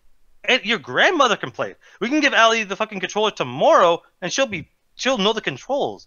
And as a result of it being super fucking easy, it gets to the point where it's like there's no skill in that sense of like I played these except I think Black Ops 3 is the last one I played that I put any time into, and I just at this point I was like it's no different than Black Ops 2 and no different than Modern Warfare 3. And I never felt like you got any better with that. There's ever any skill gap, no matter how many hours you play. But when you play Battlefield, there's no gun in Battlefield that's the quote-unquote best gun. There are some with some good stats and better stats than other ones, but all the guns have their own ups and downs, which means there's no such thing as the best gun at all. So for me, I pick a specific gun, and I'm a medic. Gun's is a sniper. We're completely different people right now in our battle strategies. But when I played Call of Duty, I'm like, well, let me pull up a regular rifle. I'm like, well, I'm too slow. Let me pull up an SMG. I'm like, I suck at aiming. So I said, fucking got a shotgun because I didn't need any skills to do that. Yeah, but that's a skill. I mean, like I said, dude, I mean, we're gonna be arguing like semantics. So it's like I'll let you have this, but it's just like there's certain things that people say. Like, I mean, one thing I will say, and this is something since it's gone now, I get to say what the fuck I want about the high score. But it's like one time, and this is where I start not listening to fucking Goodwin when he talk about video games. He literally was like, "Man, Infinite Warfare still stupid, man. Like that zombie mode." Motherfucker, like they haven't had zombie mode on all of these games except for the Black Ops ones, and they granted like a year after Goodwin said this, they started putting the zombie games in there. Maybe they all listened to him or something, but it's like to talk shit about something that's not even in the game. You just proved to your audience you didn't play it. You didn't play the fucking thing, and you're saying shit that's not true. And it's like, I know I defend a lot of shit like Transformers, Walking Dead, Call of Duty, all these things people hate. But I feel like people get so lost in hating something that they think that it's gonna be the same thing that comes out every fucking year, but they don't play it, so they say shit that's like, okay, hold on. You are not paying the fuck attention to the shit you're talking about. I mean, it's not even slightly. With Battlefield, I admit I don't like it. I'm not saying it's a bad game. I just don't like it. But I can't say anything really bad about Battlefield. It's just not my thing. You know what I mean? It's a long game. Like Alan, I guess you like. I mean, even Rainbow Six Siege. Playing Seek and Destroy on Call of Duty takes 10 minutes. I play a fucking game as Rainbow Six Siege, and it's a whole process. It's about half an hour. Yeah, it's like if I gotta take a shit, dude, I'm gonna hold my cheeks together because I can't go. If I go, I die, and then I have to watch everybody else have fun while I sit there in front of my screen like, I wish I could play the fucking game that costs $60. Like, fuck that. I hate that shit, But people do like it. I mean, you've been playing Rainbow Six Siege like crazy, Like, yeah, because it's basically like, my favorite game mode in Call of Duty, that's what I played. I fucking love Search and Destroy because it's the only game mode in that entire fucking series that requires any fucking skill. Everything else is just camp in a fucking corner or use the best SMG. And that's every fucking thing in there. Where Battlefield and Rainbow Siege, they do a lot of similar stuff, but they're able to do with that stuff, and they're able to change it. Battlefield 4 and Battlefield 1 are not the same fucking game. But you can literally take the same skills from fucking Black Ops 2 and go to Black Ops 3, no problem. I haven't played much of Infinite Warfare, but I have played Advanced. Fuck, whatever. I played a bunch of the Call of Duties in the last couple of years. They just all blend together, unfortunately. Whereas the Battlefield games do not. They're always changing things up. They're always adding new stuff to it, and that's why I think that Battlefield will never be as popular as Call of Duty. But Call of Duty is really rarely ever going to change their formula to a substantial degree because their fan base won't like it. And for me, and I'm not saying Alan's wrong, but I'm just saying because I played these more. What I like about Call of Duty versus Battlefield is that they do change it all the time. I had Infinite Warfare where I'm in space, floating around, shooting a bunch of shit, having these tech weapons that shoot lasers and shit like Star Wars. And then right after that, World War II with playing old school shit like Battlefield, where I mean, the best gun I have is a gun that doesn't even fucking aim, like it doesn't even have a red dot sight, you know, and shit like that, and a bunch of weird melee combat stuff. Granted, I haven't beat the whole game, so maybe the one with the red dot comes out eventually. I don't know, but yeah, I enjoyed that. And then I play another game, and it's coming out soon. Same company, Treyarch, where there's zombies, and it's like they're different every time. They are different, and it's like, granted, like if I compare like, oh, this Call of Duty game versus 3 years ago, the release that came out, yeah, they're gonna be similar because they're from the same company. But Sledgehammer, Activision, or not Activision, Sledgehammer, Infinity Ward, and Treyarch are very, very different companies. You can tell what company made the game as soon as you boot that shit up. I mean, even to the story, it's fucking insane. Battlefield, it's like they just really started changing shit with Battlefield 1, and honestly, I've gotten that from so many other areas. Granted, I know the period that they played in, Alan, and you've corrected me on this many a time, where no one else was in World War I, I think, as far as video games go. Yeah, that's one of the things, yeah. Yeah, but I mean now, okay, that happened once, great. Now they're doing World War II. Sorry, but Call of Duty beat you there 3 times, Battlefield. Like, okay, that's the thing. Like World War I, it's not so much the time period that no one's ever done anything. It's the level of physics that they actually did into the multiplayer. Because again, a lot of stuff I feel like you're talking about is the single player. And I played the single player for Call of Duty sporadically, but the multiplayer that's the selling point of these fucking games. 100% the selling point of these fucking games.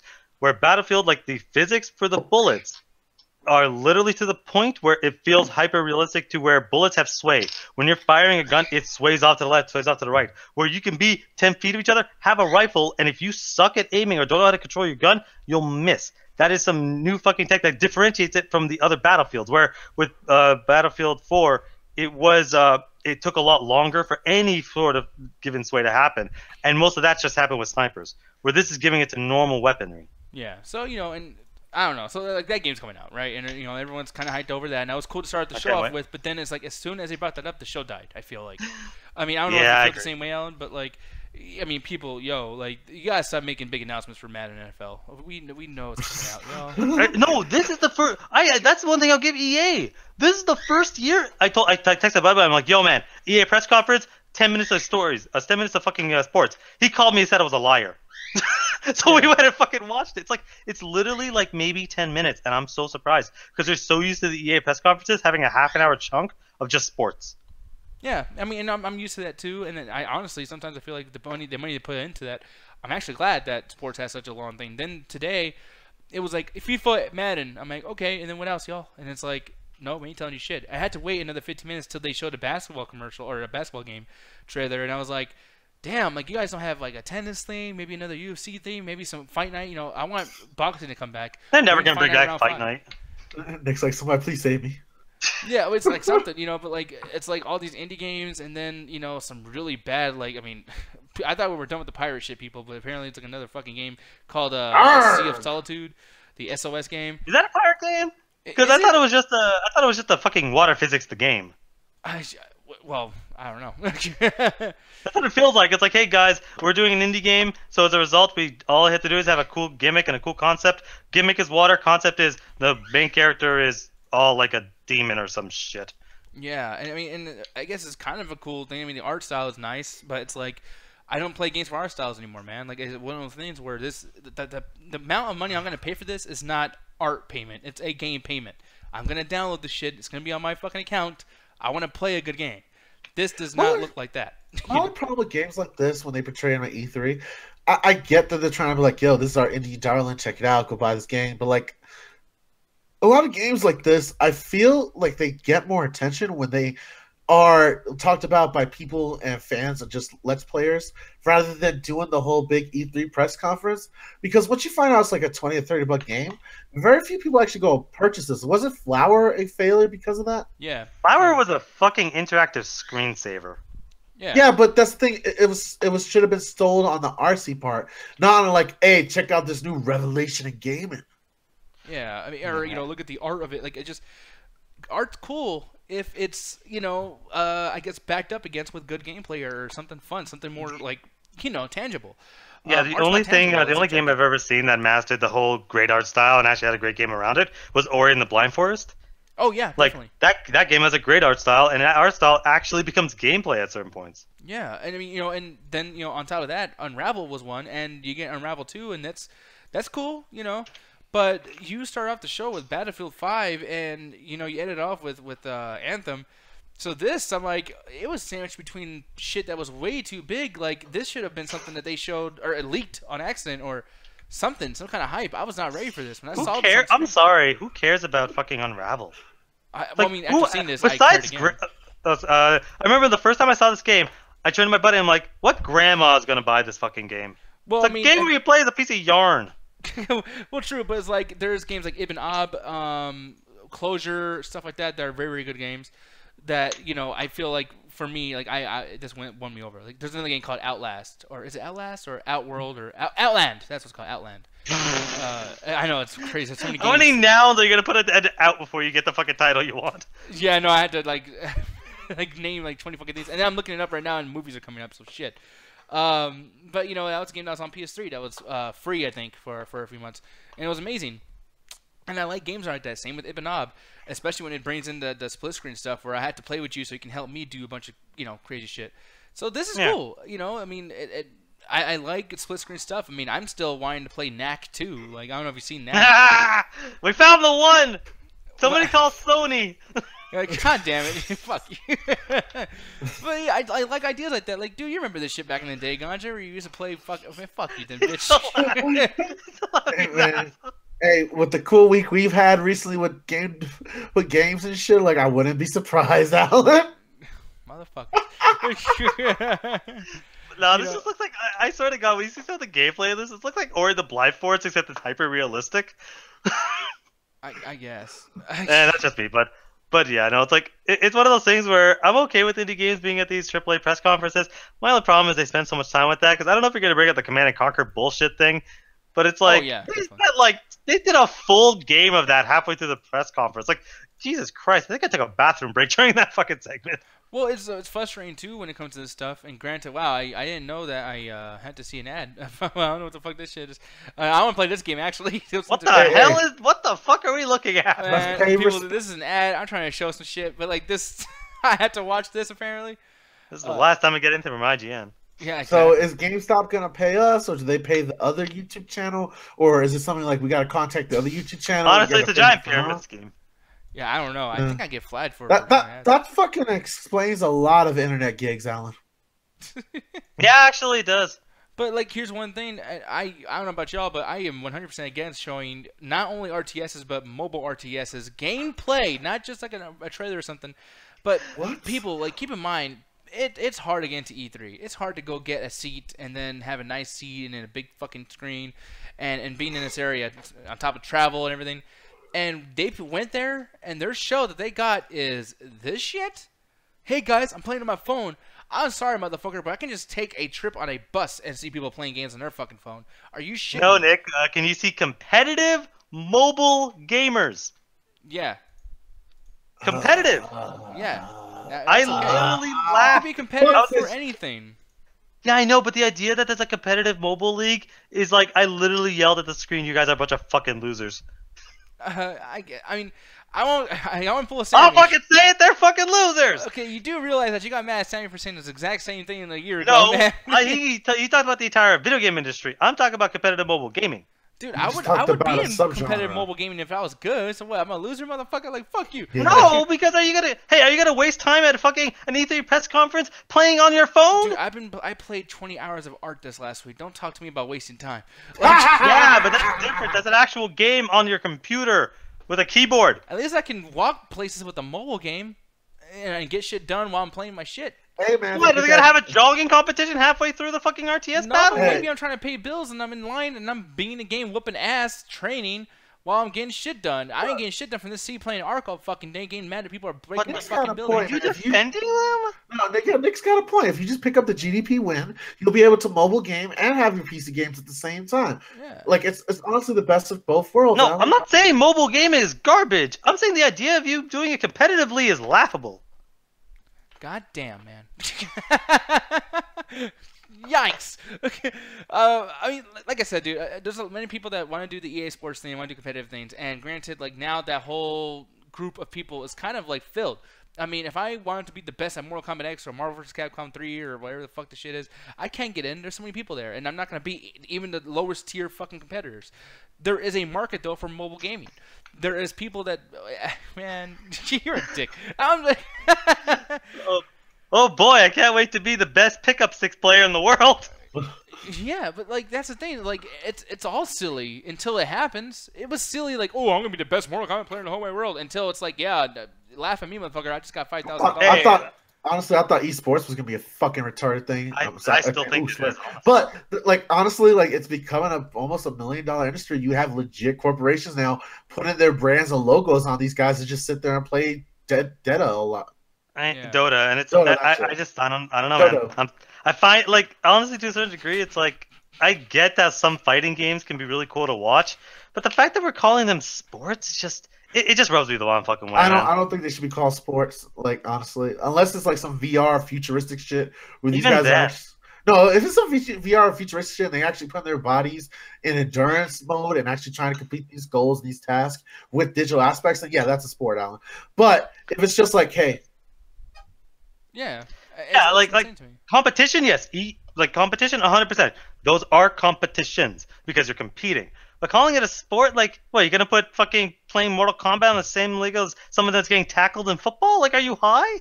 Well, no, no one's saying that though. No one's saying. But when you're calling it esports, like you're basically people want what was it? Wasn't Halo 5 like Olympics is they're saying Special Olympics is just as talented as regular Olympics. It's like no. Yeah, but Olympics are doing the same shit though. So special is equivalent to the letter E in front of esports.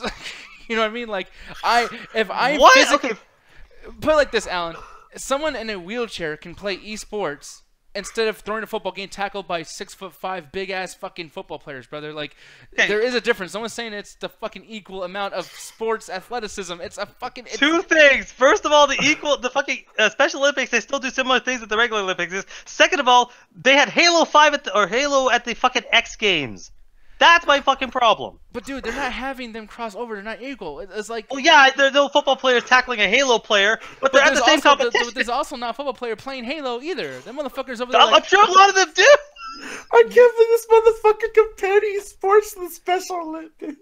Well, yeah, I'm sorry, but like, different things. Holy shit! No, I mean, they're both like sitting. With Special Olympics. God. No, like with Special Olympics. I'm sorry, I'm not gonna insult people, but it's cool. Like, here we go.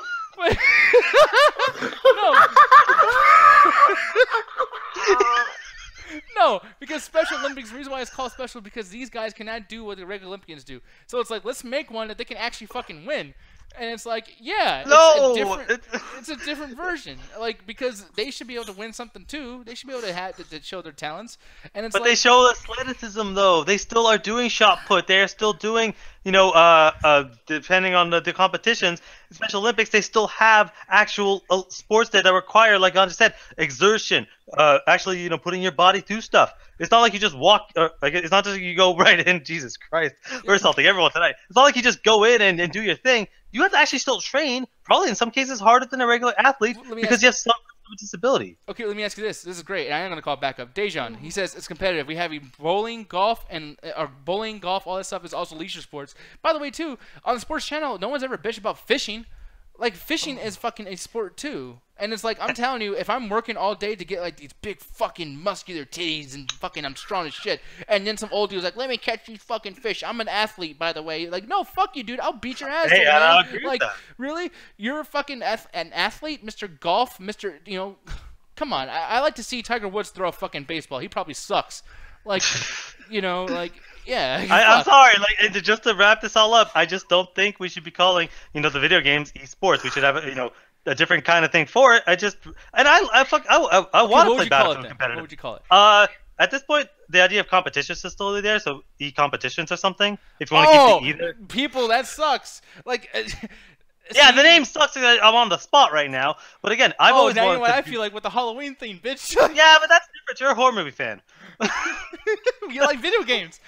Yeah, but I hate esports competitions, so that's my loophole. I was just thinking with Nick's fucked up comparisons, fishing is the Special Olympics of hunting. Oh my god! We're gonna get flagged. I don't know by who, but we're going to. And special's not just like mentally, by the way, too. I'm saying like it's special because the guy is physically handicapped. He's fucking 6 years old. I wish I can do something fucking awesome in sports. Hey, I can sit in a fucking boat and catch fish. It's like, yeah, like you're the best guy who grabs fish in the fucking world, dude. You're not an athlete. That's why that. We need a sports show on the MCA. No, well then, according to you, like, well, actually, I don't know, man. Okay, I just want to fucking fight, Alan. Okay, I just want to fight. Well, let's do it. Let's make it an esports then and play fucking Mortal Kombat or some shit. Why are you doing your hands like that? Making fun of gay people, huh? Like, I'm sorry, I look like you're making fun of gay people. I don't know. And by the way, the reason we want this giant tangent is because honestly, that's the end of the fucking press conference. There's some stuff about Anthem that we should get to, but like, really, was there anything else in that fucking like? I'm used to E3, or sorry, I love E3. I will always love E3 till the day I die, or it dies and the video game industry dies because Nick's actually right. Nick's actually right for once in his fucking life. But E-Play has always been the worst. It always starts off the worst. It's like 30 minutes of garbage, and then you get something cool at the end. And the cool thing at the end this time around was actually seeing Anthem. And I'll sum it up, and it literally in the docs, fucking flying. Yeah. Finally. It looks like good flying, because I've always wanted flying in a video game. I feel like a lot of video games do not give me that properly. The best thing, and anyone's played Just Cause 3, when you get the wingsuit, it's just gliding, and we've seen that in a bunch of games. That's not really anything interesting. The DLC, they add a jetpack on, which basically turns you into Superman. You get the cool speed, you get the cool stuff going down there, but the thing is it's not real flying. It's not. You're just on a jetpack. Something like Dark Void, which is interesting. But with Anthem, it's like, look at that. That's fucking flying. Yeah, it's slow, but who gives a shit? I get to fly around. I get to do all sorts of cool shit, and I love flying. Motherfucker. No, see, now this is where we gotta argue again, Alan. What, you don't like pay flying? attention to shit. You don't like flying? Yeah, there's tons of shit with flying. Fucking Kratos, Spyro the Dragon, fucking goddamn Ark, motherfucker Ark. Like this? Ark? Oh, come on. Okay, first of all, those are on Ark is on an actual beast. I'm talking about like Superman. Superman! Like, really? Name me 2 good Superman games. Go. Superman 64. Fuck you. Done. Second. In 1 second. Motherfucker, you don't even believe that. Name me 2 good Superman games.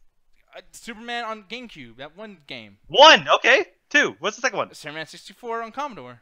Commodore 64, Superman 64. Yeah, there you go. You're fucking. You don't even know what you're talking about. Some shit like that. No, but like no, there's like Dark Void.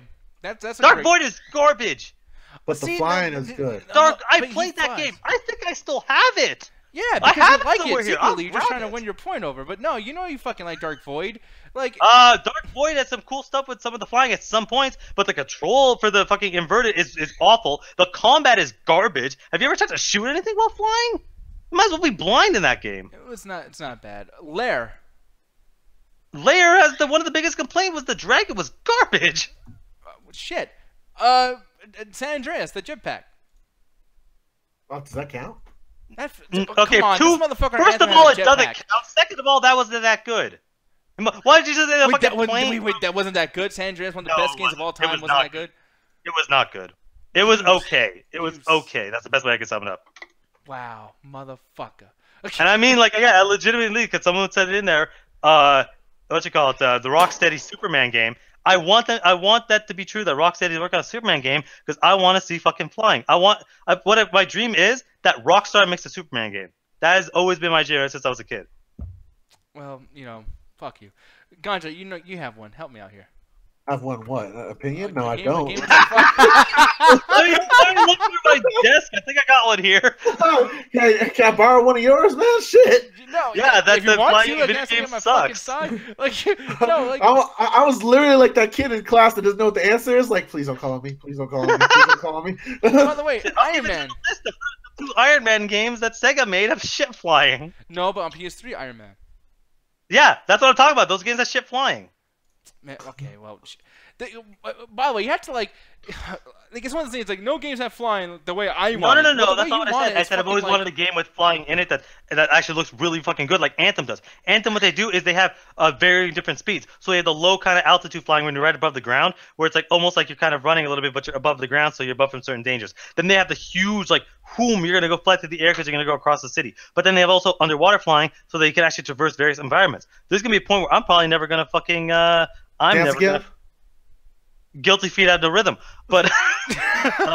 I'm probably not gonna walk at all because I want it'd be cool to fly. The closest thing I ever got to cool flying is, like I said, Just Cause. But this is one of those games where it's like it feels like not the selling point, the main mechanic. Because if you didn't have flying in this game, this is just a better looking Destiny, a better looking Division. A more maybe Monster Hunter with guns.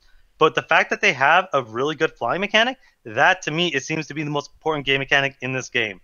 And I love it because it's something I've always wanted. Minecraft in creative mode is close to flying that I want. You have varying different speeds. You can go as high as you want, as low as you want, and that's pretty good. But I want a full single player campaign that lets me fly, and I think Anthem's finally going to give it to me. Now, here's the thing, though. We're about to move on because I disagree with you. I do think that even though there's something, I'm not saying like I disagree, like you're wrong in a sense. I'm just disagreeing in the sense of like what my opinion is of your opinion is. I like how God's probably like thinking like, man, this shit's about to start up again. No, but the thing is like, you say like, okay, there's no games that do the flying the way I want it. The thing is, you don't know what you want until it's out. Because I'm pretty sure there's many games that you're like, oh man, like this is fucking amazing, but it's like. Yeah, when you say that this is the best one we have, it's because this is the newest game that's coming out. It's not even out yet, actually. So it's like, yeah, there is games that have done this before. It's just it didn't have the resources to do it as good as this. But you don't even know if that's the case. But that's the point, though. We've yet to see. Like, I'm just saying, dude. Like the way this dude, like when you're talking about it, and you're like, oh man, like the way you hover over ground and you do all this stuff. Iron Man did this shit. Batman to a certain extent did this shit. The Jetpack for San Andreas did this shit. Like, there's so many games that have done this, and it's like, I don't know, and man. I can break down every single one of those and tell you that Batman is mostly gliding, so you don't have any control over your speed and altitude. If you go from the highest point in Gotham, you'll eventually have to land. In a flying game, like for instance, Superman, I keep bringing up, Superman can just float in midair and then go up really high and then fly and stay there. Like you have full control over your movement in space. The jetpack in GTA it's really hard. It was really hard to control. Especially like on Xbox, PC, PS2, it was very hard to control. Dark Void, half the fucking game, which is shooting, you can't do properly. So it's like you can and Iron Man, the controls were clunky, and switching from flying to combat was a fucking nightmare. So yes, I can bring up 100 games right now that have flying. None of them have been particularly good. Now, one thing that. But were they flying twice as high? Look in a book. Take a look. It's reading Rainbow. Please move on. Moving on. This is gonna be for you, Ganja, because we've been talking a lot, and I'm tired of arguing. Star Wars by Respawn. Apparently, it's gonna be the Jedi Fallen Order. Oh God. All right. I've been kind of burned on the Star Wars movies. We talked about this on the show a lot. Hell, if you guys talk to me personally, I've kind of rambled on and ranted about that. It's one of my third or fourth favorite topics to rant about. I don't know about going to the point of making someone delete their Twitter and Instagram. That's some other shit. I just hate the movie and what the movie actually produced, not the actors. They're a separate case. But with this, I have somewhat hope. Ganja, you're going to hate me for this and you're never going to be my friend again. It's going to be another shooter. No, it is for sure going to be another shooter, but let me tell you why I have hope. Ganja left. Because the thing about it is, I was thrown off. I'm like, why is Respawn Studios talking about this? The only thing they made is Titanfall. Yeah, like, and like, they're the guys who, by the way, they're the guys too who brought us the wonderfulness of the best Call of Duty games on Infinity War. Oh yes, baby. Oh yes. Fuck EA. Anyway, but they made a better game, Titanfall. But my thing is, like, I love Titanfall. I love the fuck out of Titanfall. Titanfall, like, they had a single player campaign and apparently people loved it, but like, Titanfall's a shooter at the end of the day. It's a shooter. They already have a Star Wars shooter. It's called Battlefront. So unless they're making Battlefront 2 or 3, which they're not clearly because they have a name for it, it's like, are they gonna get a bunch of first-person people to make a third-person game? The thing is, though, it's called Jedi Fallen Order. What I feel like it's probably gonna be is they're doing both. Because here's the thing: like Titanfall wasn't just a first-person shooter; it was a mech game too. Sure. And they got both versions of that amazingly. I think Timefall was fucking incredible. So I do think that we can have another situation of that here. Big scale stuff too. The thing is, when I played Battlefront, the first one, I didn't play Battlefront 2, the one that just came out recently. When I played the other one on PS4, I did like the amount of people that were playing, but I always felt like, man, if this was like really like a Star Wars type thing, especially like the movies, there should be more people in here. There should be a lot more people in here, I think. They could do it. Titanfall, man, there's been Titanfall games where I had crazy amounts of people where I could barely even fucking live. You know what I mean?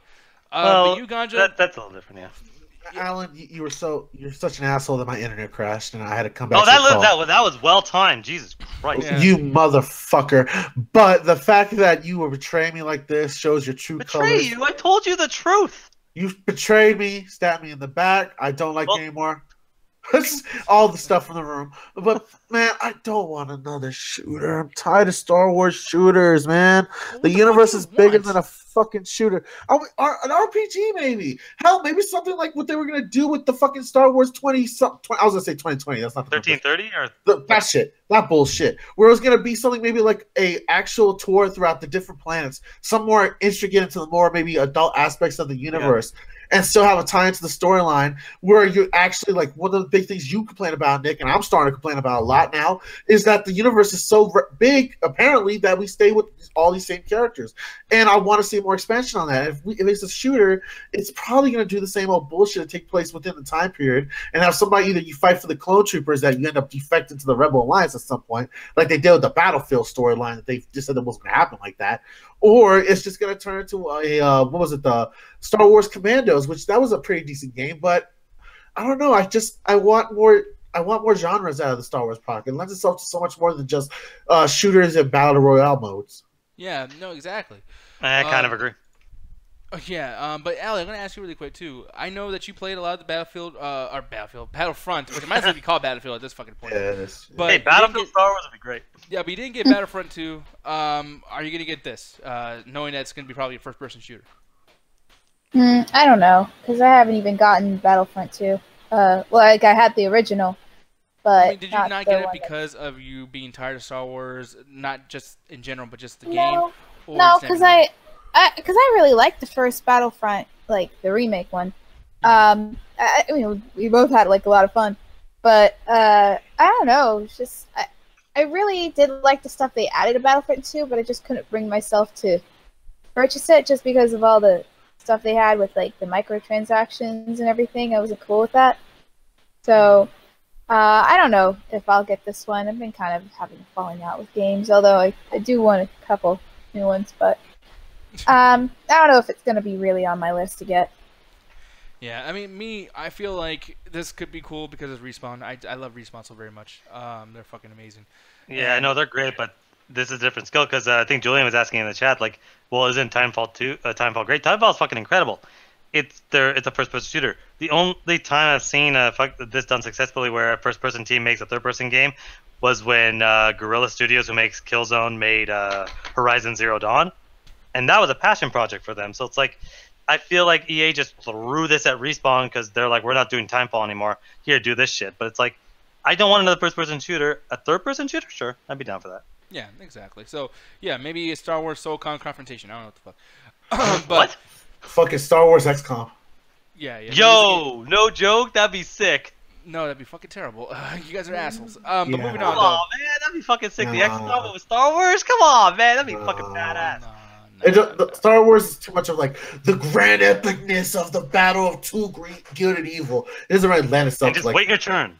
Yeah, it's not like that. Oh man, but you know what though, folks? I think it's time to get into something that's not video games for fucking once. We've been talking about EA a lot, and it never usually happens. But yes, and I don't have it set up. Do I? Let me see really quick. Let me see. Oh, let me take my shirt off. Wait, there's nothing underneath. No, don't you do it, you son of a bitch, people. It's glitch time. Glitchity glitch. What the fuck happened there? Oh, it's Flex and Chill. There we go. It could have handled my nipple. It freaked out. Yeah, y'all didn't see that and be thankful for that, but Gon's only wearing one shirt. I am. Really? Why would I wear two shirts? Yeah, it's a summer. So I wear two shirts all the time. Oh, boy. I swear to God, I think Penelope's like, dumbass. Yeah, you said motherfucker. Hey, that's because of you anyway, because your claws are so sharp. So, what? She agreed with him. That was great. So this won't be too long. Here's the thing I'm gonna do as an apology, really quick. We're gonna talk about some movies and whatnot. One big movie I want to discuss really quick is Ex Machina. But before we even do that, I'm gonna send this link out to our boy Gary Eakin because he's probably upset with me. And this is gonna be a first reflection show where we're gonna have somebody actually do a trailer. If Can he'll I come say in. something? But Can Gary, I say something now that we have Gary coming in? Gary. Oh God. Well, we let you in twice, Gary. I'm out. Once before, you lost your mind. Second time with the ponies. I got spanked after that one. This is your third chance. Please don't lose your mind on us. And when you do, fuck you. And I'm also going to bring my boy in, Julian. I'm going to have him in here as well because he loves his movies also very much. And we're going to get into this. Now, here's the thing. I'm going to have some opinions on this because I'm just not going to shut the fuck up during these reviews. The thing is, though, is I didn't see this entire movie. I missed about the first 20 minutes, but goddammit, I think I have enough remembering in my brain, enough complaints that I can actually talk about this enough to argue with Alan, especially about the ending. Mexican Machina. Mexican Machina. Ole. Mexican Mafia, the fucking original MCA movie after you watch Fresh Off the Fence. Oh, fuck you, man. But no, Ex Machina. The creator of Fresh Off the Fence.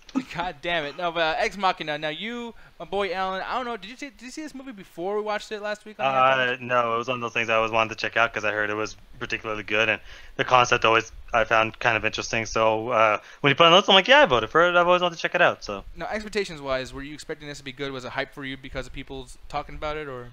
To a certain degree, yeah, it was hyped because it's like everyone's like, yo, check this shit out, because it's like it's all about robots and Black Mirror shit. I'm like, every time someone hypes up something for me, I have to go in a little bit of expectation because I remember watching the DT review for this actually, and it just didn't really strike my fancy. But I remember hearing Gers and Goodwin talk about Annihilation, and it's like from the same guy, so that made me check it out. And Annihilation is a colossal pile of trash. If you saw the last 2 weeks when I just fucking yelled my ass off at how stupid the science is.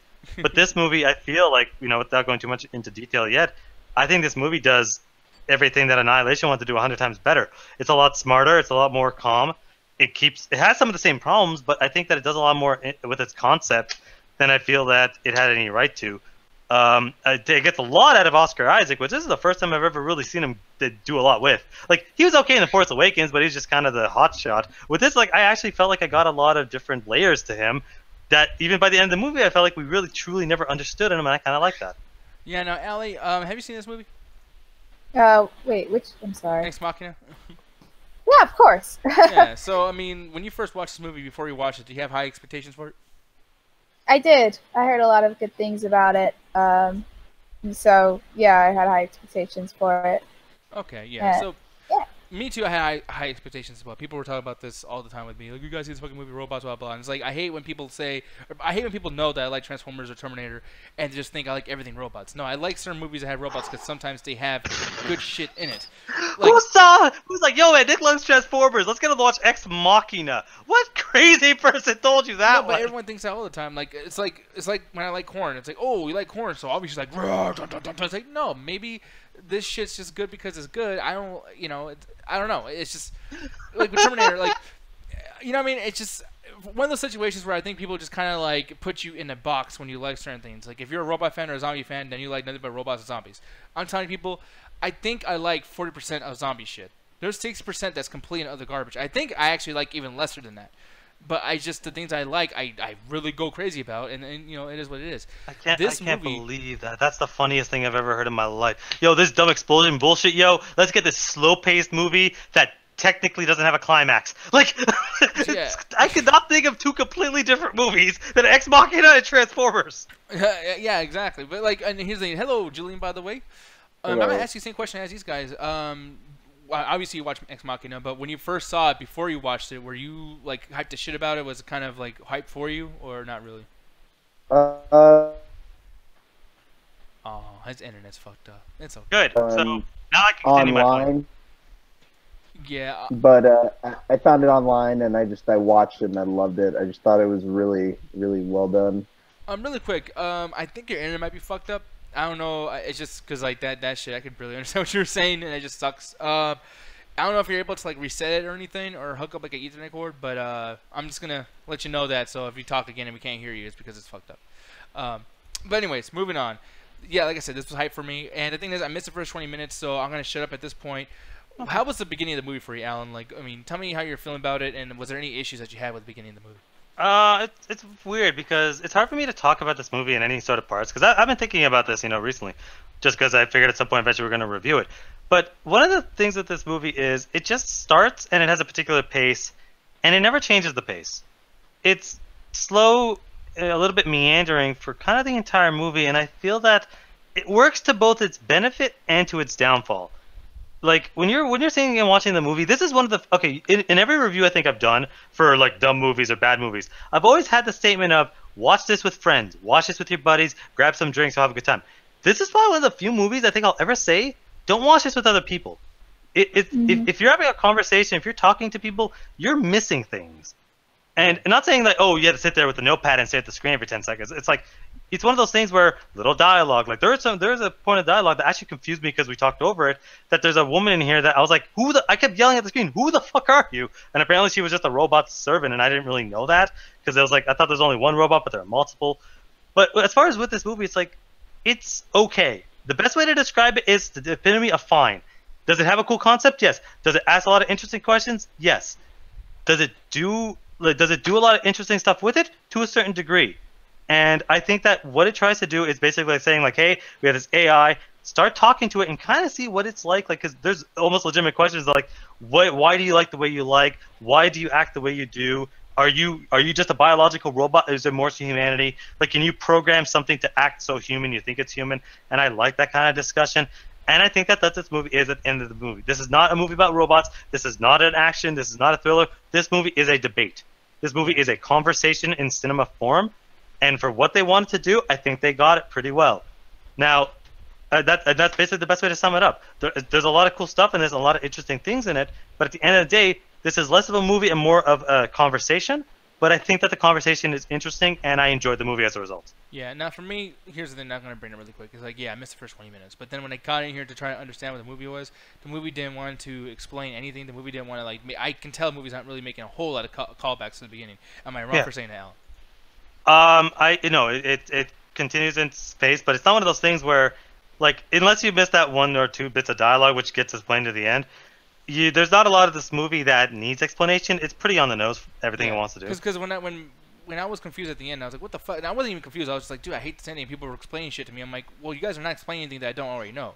And so I know that I didn't miss shit because when you guys are like, well, actually, what's going on is this. I'm like, well, no, I know that. Like, I'm not saying I don't know. I'm saying it's bad, And the reason why I think it's bad, too, is because as you watch the fucking movie, this movie, because it's so lost and it's, I guess, intellectually superior idea of asking these questions and answering these very interesting questions. But when it does that, it's like the movie says, we don't have to earn your trust. If you find us interesting, then you should pay attention. If you don't find us interesting, we're not going to try to win you over. You need to be into us. You need to be into this. And if you're not into this, well, guess what? We're not earning your shit, so you might as well just turn it off. And that's 100%. It's basically it does what Anon wanted to do, where it's an extended episode of Black Mirror, which is funny because Black Mirror still never really tackled AI, at least to this degree, with robots. But it does feel like an extended episode of Black Mirror, and I actually really enjoyed that because unlike Anon, which just kind of falls apart because it feels too much to need to be a movie, with this.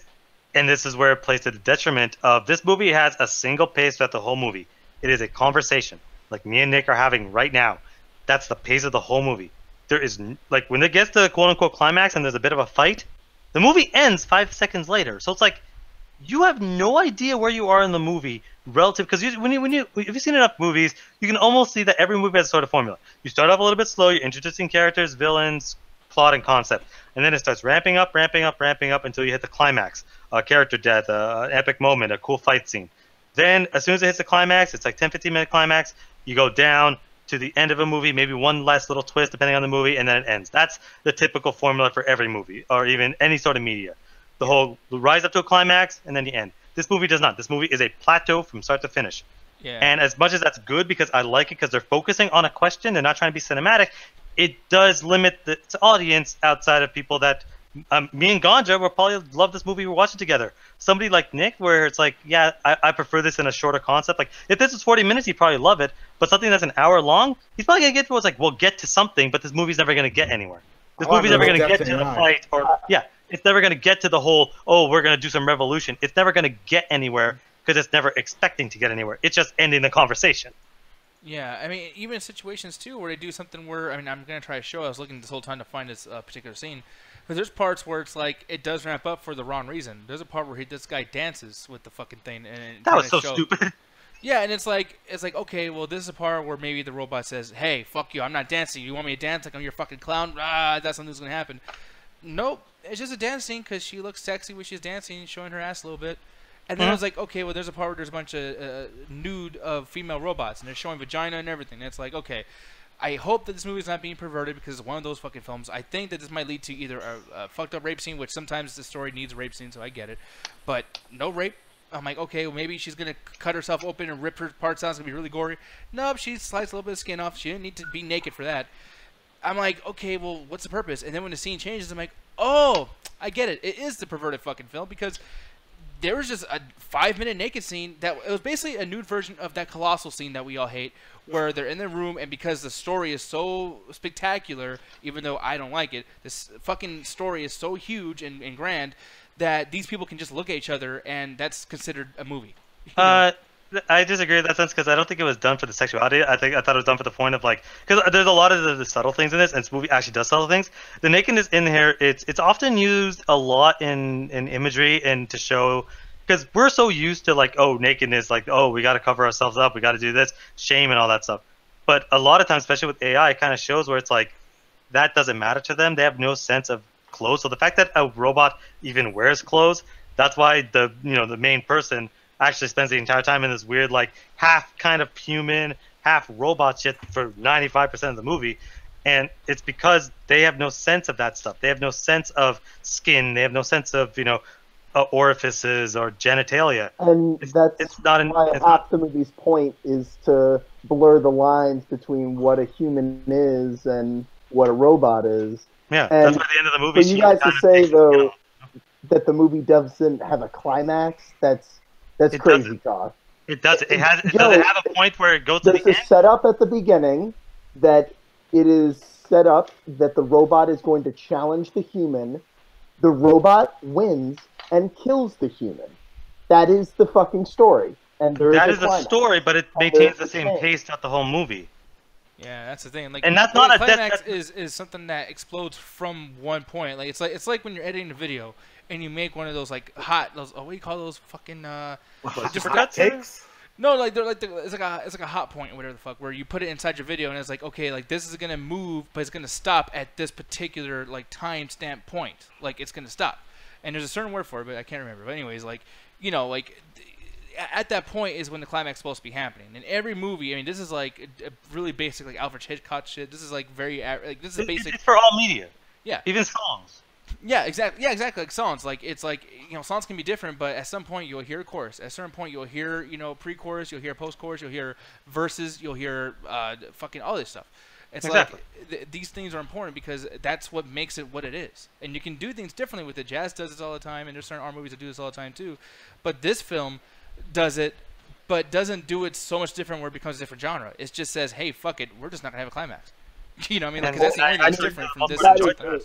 I actually enjoyed it to have a climax. You predicted an ending, and you were wrong. Your ending prediction I predicted was two wrong. endings, and the second one I was right on.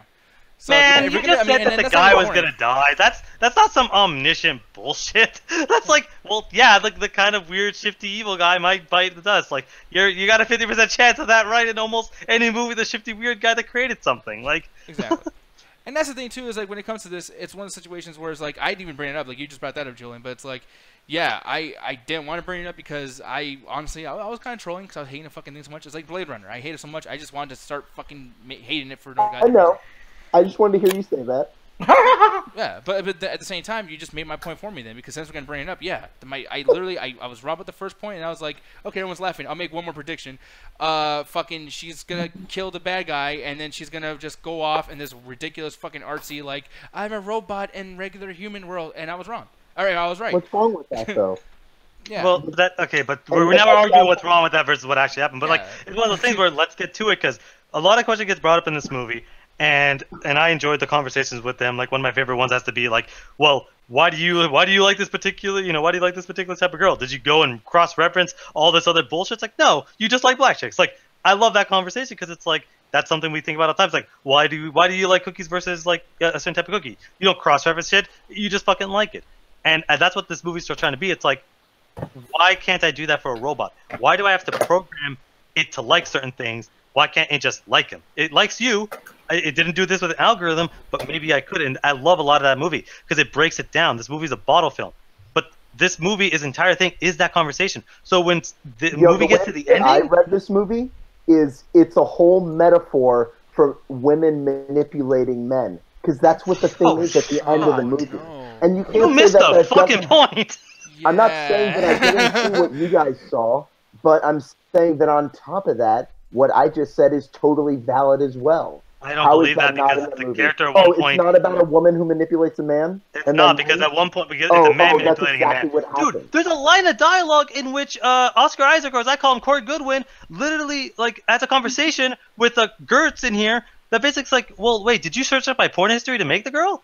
Like, it's the guy manipulating him. Like, yeah, that's the thing. The guys are manipulating the female robots this whole time. Yeah, the guy's manipulating everyone. It's the whole thing of like the creator is now manipulating everybody. So now you get a context of the whole movie is he's there not because he's good at anything, but because he looked up and said, "Well, you're kind of weak." That's in the movie, and that's pretty clear. The subtlety is that question that never gets answered. The whole point of the movie is that the robot was manipulating the dude at the end. It didn't matter about the guy who programmed. She was being manipulated this entire movie. Yeah, there was no manipulation in that sense. Yeah, that's getting out. She escaped.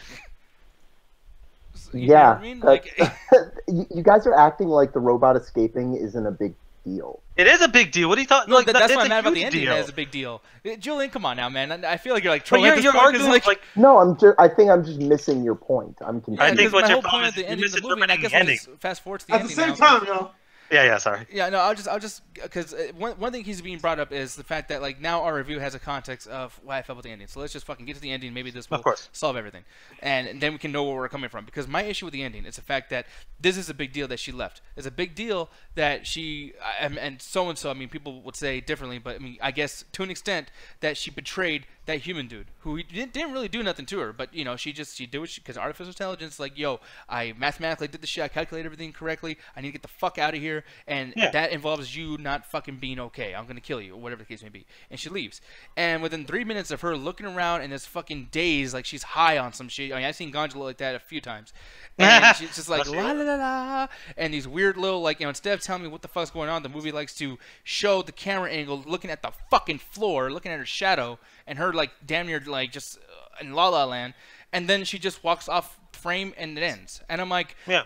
The thing about this movie is that it's been building, like me and Alan been saying, it's like it has no climax. The thing is, this movie almost had a climax. That was amazing right there. It was like, oh shit, she caught out. Oh my god, this music's kind of hyping up. It's beautiful. I wonder what's gonna happen. Oh, it's over. It's like if you were having sex and some girl was rubbing your leg for fucking 2 hours, and then she finally grabbed your dick and you got a little bit hard, and then she left the room. True, but she could have been a dominatrix, and that's the entire reason you paid for it. And I brought up that exact metaphor because at the end of the day, the movie is not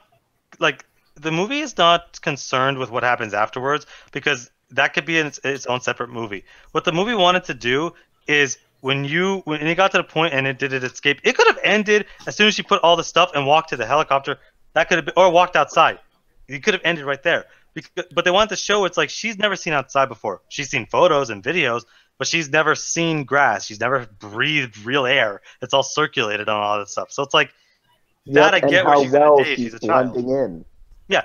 So then when the movie like goes and she's in the real world, it's like now it's trying to show that the end of Oscar Isaac's story is that he tried to create a real person, and now it's get to the point where it's like he did. That's what that scene was trying to do. It's like he created a real person. There's no longer any 2.0 updates, no longer any iOS, Android updates. He created life. He physically created life and paid the price for it. That and that's all. And as far as I'm concerned, that's an ending of the movie.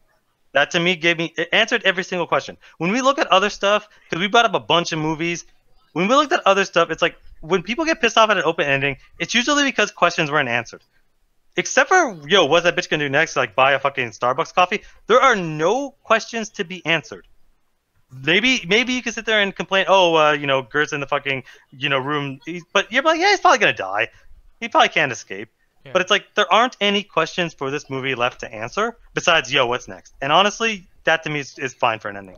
Yeah, and I mean, and where we differ on that is just like for me, this whole thing has been built because for one, I thought it was predictable. Like, yeah, I was wrong about my first thing. I can see if I was like guessing a bunch of shit and I was wrong about a bunch. I guessed one thing, it was wrong, and I said that just out of nowhere. I'm like, I bet you the fucking guy dies. I was just being a dick. Then I was like, okay, you know what? Obviously, guys are laughing. Let me actually fucking give like. Like, let me guess what happens. I'm like, I bet she fucking lives and she, blah, blah. It happened. And I'm not saying I'm a genius for that because the movie is not trying to be unpredictable. The movie's kind of telling you what's going to happen the whole fucking time. I'm not, like, saying I'm smart or anything. So it's not even worth bringing up. But the thing is because of that, it's like, since the movie kind of made this obvious, obviously the movie was building to her fucking leaving. So you're going to build to something that honestly doesn't have anything after that. You're building to her just walking out the fucking door. And this, I mean, dude, if she behaves like that, how's she going to behave in the political world? How's she going to behave at, a job? I mean, obviously she can't just go out there and be a fucking homeless chick. She's going to want to live life to the fullest, get clothes, meet men, women. Yeah, but think about it, dude. She's a robot. She doesn't need things that we need. She doesn't need to bathe. She doesn't need to sleep. She doesn't need to eat. Yeah, she needs to eat. That's the thing. The whole purpose of it is when she comes out there, Julian, she is amazed at this world because she's like, she created a life. That's the whole point. You literally said that yourself earlier, man. So when you say like, oh well, she's a robot, so it doesn't matter. No, that's void because she's trying to be a fucking human. The guy created life. That's the whole point. But that's the thing. You gotta understand. She's not a child. She's not like a child that became a. When he says she's a robot, is because like, okay, all she has to do is walk up to a computer which she can obviously use and have access to, and realize, oh, I need money. Well, she could just walk up to probably any ATM and just get money and be fine. Like, she's not like, if this situation where you took someone from the past and threw them into our world, yeah, they'd be screwed. But somebody that doesn't need to eat, sleep, breathe, and basically be okay. Obviously, she's gonna have the problem, but like the reason she killed her master wasn't because she just felt like it. Was because the guy was physically abusing her and murdering her multiple times. So it's like that's kind of justified for anybody. Yeah, it's just we know what's out there. We know what's out there in the world because we live in it. So it's like when you see someone walking out there, it's like I could see if it was like she walked out into like an open world, like an Earth or whatever that's like empty with just nature and shit. I'd be like, okay, whatever, I get it. You don't have to show me that shit. But it's like there is a society out there. And they very much explain that, the guy who dies at the end, like, he came from this society. Like, he had a job and blah, blah, blah, the whole thing. So when she's walking out there, it's our world that we currently live in. So we know that within 2 days of her hanging around in a certain area, they're going to wonder shit. They're going to wonder, hey, why when you fell, your skin is fucking robotic? Man, let's grab her, let's use her and see if we can get more of her. Where did she come from? I mean, there's 5,000 fucking questions. Like, insane, huge universe-building questions. And they didn't hit on any of them. Like, not even one. And then I get that, but at the end of it, it's like, what like, it's like when you asked me about fucking AVP Requiem, and wow, I can't believe I'm bringing that one back. But what was the movie trying to accomplish? The movie wasn't trying to see, like, because you're describing Johnny Five, you're describing $1 Million Man, you're describing a Terminator. This movie was always trying to see, it's like, what happens when we try to fuck with nature, fuck with reality, and create something? And a lot of times, it's going to come back and bite us in the ass. The other stories outside of there, that's for another time. It might never happen, but it's not necessary to appreciate the current story we are in. It's not a situation like a sequel to a movie that's coming out like Harry Potter Part 2. That needs to happen because it doesn't answer the questions Harry Potter Part 1. Infinity War. The second one needs to happen because it doesn't answer every question in the first one. This one does. There's not a single question that needs to be answered. Are there stuff you want to be answered? Yes. I got a bunch of questions. What's the fucking power source? Can she actually breathe? What the fuck are her eyes made out of? Oscar Isaac has sex with a bunch of these. Is that skin actually real? Does it dry out? But do I need those answers? Fuck no. I don't need a single answer because I got all my answers.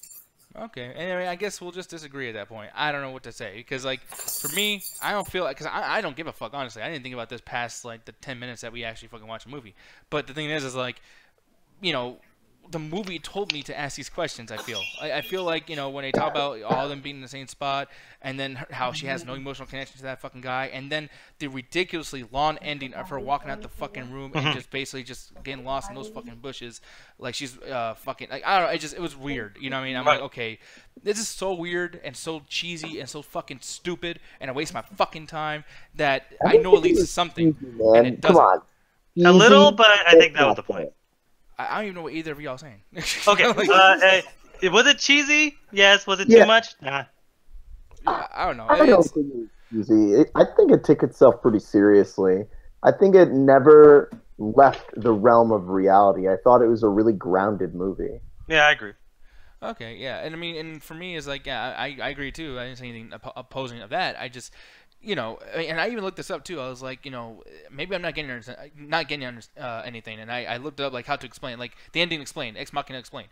That's what I typed in, and literally, like, I'm not the only one who thinks this. There is tons of posts. Now I type it in right now. There's tons of posts about that ending, where people are like, yeah, it's way too fucking long. What the fuck was that ending? What the shit? It's like this is not just me, folks. I'm not like. Oh, crazy I know that, but nitpicking. it's what I said earlier. Of this movie isn't for this isn't like the fact I want to meet the guy that said, "Yo, man, Nick loves Transformers. He'll like Ex Machina," because that guy must have some incredible alcohol or drugs on him. Because like those are literally, if you got a scale of robot movies, opposite ends. But I could see a lot of people not liking this because of the fact that it feels more like it's a television show. It feels more like it has its single thing and it does what it needs to do. But there's a lot of stuff after the fact that it never needs to accomplish, and including not having a climax, not having like, oh man, the robot did some cool kung fu moves, beat the shit out of a bunch of stuff. Like, no, that's never what the movie was going to be. It was always going to be this slow-paced, down-to-earth, grounded reality movie that takes place in about 4 bedrooms and a bar. Like, that's what it was always supposed to be. So I can get like probably half of the audience watching this probably not going to like it, but the people like me and Ganja that actually like grounded science, I love the fuck out of this movie. Well, okay, maybe that's a bit far. I really did enjoy this movie because it took its time, because it actually was sitting there and like, let's not try to be some cinematic explosion shit. Let's actually try to be something slower, and that's not going to go with everybody. That's not going to roll with everybody. It's going to be situations where people are going to be mad at this fucking movie because like, what do you mean she just walked outside, looked at a bunch of bushes, and fucking went to New York? Like, what is this? Like, but to me, it's like, oh, I get that. And not saying that, oh, I'm better, but it's that to me that clicked in a way that other movies did not do well. I think Annihilation is a colossal piece of shit, where this is a better version of Annihilation in every single way, including the fucking ending. Yeah, and I mean, I never seen Annihilation, so I can't speak to that. But the thing is, God, did you see this movie? I did. I saw parts of it. Honestly, you guys have pretty much said it all when it comes to this opinion of film. I thought it was mediocre to end, but I like more of the conversation that it brought with me and Alan talking about AI than the actual film itself. Yeah, and for me, like when it comes to stuff like this, now I'm gonna start offending people, so I'm just gonna put this shit on my face. One thing when I hear things like that, when it's like, "Yo, this is a great disruptive conversation," I feel like this is just like fucking techno or conversation food for fucking dumb shit. Like, I hate when people watch Black Mirror because they want to, oh, the questions, man. Why don't you be a fucking normal person and an individual and just ask questions? Why do I have to watch something like it's fucking school time? Like, hey, children, time to watch smart shit. And our first question today is... Like, no, man, you act like there's not a fucking plot to those episodes where it's just a bunch of words on screen for 2 hours. Like, come on. No, dude, okay, honestly, I'm not basing it on shit that I haven't seen. I'm talking about the shit that I have seen. And what I have seen is literally a dude riding a bike for 40 fucking minutes. For 45 minutes, he's on a stationary bike, and he's working out, but it's not for working out. And he's in a place, but the place doesn't have a name. Why is he in a place? We don't know. And then there's like a underground internet fucking American Idol, but he is in love with this girl, but they don't know how the currency works, but then he can send all his money to her, but then he doesn't. He's in love with her, but he's not. And then at the end of the day, he drinks orange juice. And he's okay, but you're describing like the pieces. Like, I'm not going to go and fucking do a review of Black Mirror 15 Million Merits, even though it's one of my favorite episodes, but like... There is a story there. There's a lot of questions that ask, and a lot of those, like, that's actually one of those situations where there's a lot of the world that never gets explained, but it's not necessary to the story. Like, so, basically what that entire episode, just so people don't know what's going on, is you start off and you see this guy biking. Like, okay, cool, what's he biking for? So, okay, he's getting money. What's he getting money for? Food. Okay, these people, this is their job. They're probably slaves. They're probably, like, in some sort of stuff. But basically, they spin or whatever. They get food. They get money. They live their life. But then there's also competition for them to do other stuff. That's the basic world we set up. So it's a love story where he's trying to get her a better life, but it fucks up, and it turns out it a whole huge worse life. So now he's trying to get a situation where he gets any sort of power to try to save her, but then gets caught up in the machine because that ends up happening. And that's the story. That's a full, for the most part, I'd say that's 65% of a story, but that's enough for you to be like, oh, okay, I really enjoyed this small little tidbit of a story, and then the rest of it you explain, hey, this could happen, that could happen. And by the way, you don't know if he still loves her at the end. You don't know what happens to her. That's another one that doesn't end. It's one of those things that just says, you know But what, it's not necessary, Nick. Like Nick, my internet could die tomorrow and you'll never see me again. Sometimes that happens in life. Sometimes you don't get the closure you need. That doesn't, But like, then not the thing everything is, can he's a star, end. so he can be here. That's the thing. He becomes a star. He gets his own. He place. becomes a star, but there's a lot of stars. But She's he's a bigger deal porn than her. star. Yeah, but they're still, like, even though that they don't have to worry about working out anymore and they have a lot of money, it's like those situations of, you know, whenever you see singers like, oh man, that person must have a moment. It's like, yeah, but they're locked into a contract. They can't actually leave their house a lot. Like, he's a star, but he doesn't have any more power than he did when he was on the ground. He just doesn't have to work out anymore. He has a lot of money, but he can't, like, walk. He literally looks like he's locked in a fucking room, like, that's just bigger. So it's like he has no more power than he did beforehand. Yeah, and I mean, and Russo is saying, like, yeah, every movie doesn't need to be the same kind of experience for everyone. He's talking to me, by the way, in the sense of, like, I was wrong, and that I'm proving his point as far as certain things. But the thing is, like, I will say, like, when it comes to philosophical things, like he's saying too, but having a film about philosophical questions of humanism and post-humanism is not for people who don't have the ability to ponder that is in the first place. The thing is, I do ponder this. We have conversations where I talk about this. I don't need a fucking movie to open up my mind. That's the thing that bothers me about this. Okay, but you can't get mad at the movie for asking questions, Nick. That's the thing is, though, no, but that's the thing, when it only does that. That's the situation I'm having to. And I this is one thing where it's like, I almost don't even want to, like, converse about this with you, because literally 2 seconds into that fucking thing, you made your mind that you loved it. The dude looked in the mirror and showed his bright fucking teeth, and you're like, it's a mirror, bro. And I'm like, okay, dude, I know this is an amazing fucking show and you like it, but I have a mirror in my bathroom that I shit in front of every fucking day. Like, come on. Like, it's not a big deal that the motherfucker looked into a mirror. So it's like, you have your reasons why you love that shit so much, Julian, but holy fuck. Honestly, me, when it comes with movies that ask humanistic and philosophical questions, yeah, honestly, Nick, this is going to sound like an asshole thing, but it's, like, actually a compliment. It's a good thing that you personally can actually ponder these questions by yourself without having an outside medium actually put these questions in your brain. But a lot of people aren't like that in their daily lives. They're not asking these type of questions, or even have a friend or a family member to actually go like, hey, you want to talk about this real quick? So their best thing is to go watch these movies that will ponder it and show these questions act out and actually try to actually show what these questions might actually lead to in terms of give an example of how this might turn out.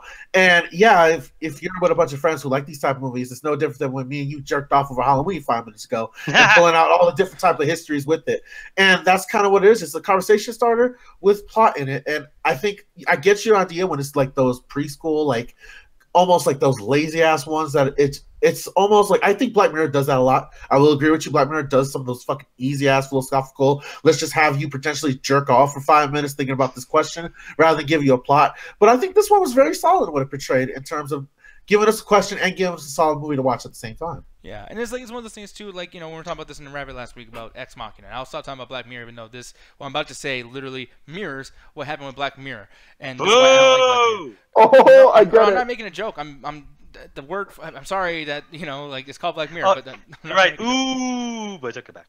But the thing is, like, when it did the same thing, I don't know the word for mirror. So once again, yeah, when the mirror Black Mirror conversations I have with people is with Ex Machina last week, people were saying, "Oh, you just don't get it, Nick." I'm like, dude, there ain't nothing to get. It ain't that fucking smart. It's a simple fucking story. The movie knows it's a simple fucking story. There is not one thing that someone explained to me that I don't get. And I don't think I can bring that to somebody else and say, well, you didn't think about it this way. When I argue with Alan or Julian about this movie, I'm not saying, hey, Julian, you don't get where I'm coming from. No, it's not that. It's not about anyone not getting anything. This movie is not that fucking smart. Oh, and I never claimed for it to be. I remember saying this up, like, it's just not for you. It's just not the kind of thing for you. This movie, this movie is not super smart, and not in the sense that in order for you to understand, you need to have some sort of high-level IQ, because those are some stupid bullshit. It's smart in the sense of how is it accomplishing its goal. Because when you see something like no, not Terminator, which is Terminator Genesis. Terminator Genesis is trying to do the same thing, but it's stupid. It's not stupid not because its concept is dumb, because its concept is what's its concept? Time, you know, it's robots, and they have this technology and try to fuck up the time stream. That's not a stupid concept. That's actually kind of smart. But how does it accomplish it? Bunch of explosions, doesn't have much dialogue, doesn't have much thought put into any action scenes except for the fact that they're spectacle. That's what a dumb movie is, because it's not doing anything that, you know, it would take much thought to, not effort. Obviously, movies take effort. With this movie is all about the dialogue, all about the discussion, all about people acting out as you would in a grounded reality. That's why when people say Black Mirror is smart, is because it's trying to do some version of a snapshot of real life in which people are actually acting out. So when Gonch is really pissed at this movie, is because he can see a motherfucker like Oscar Isaac building this shit and fucking it, and he wants to put shoot him where it. he is dumb.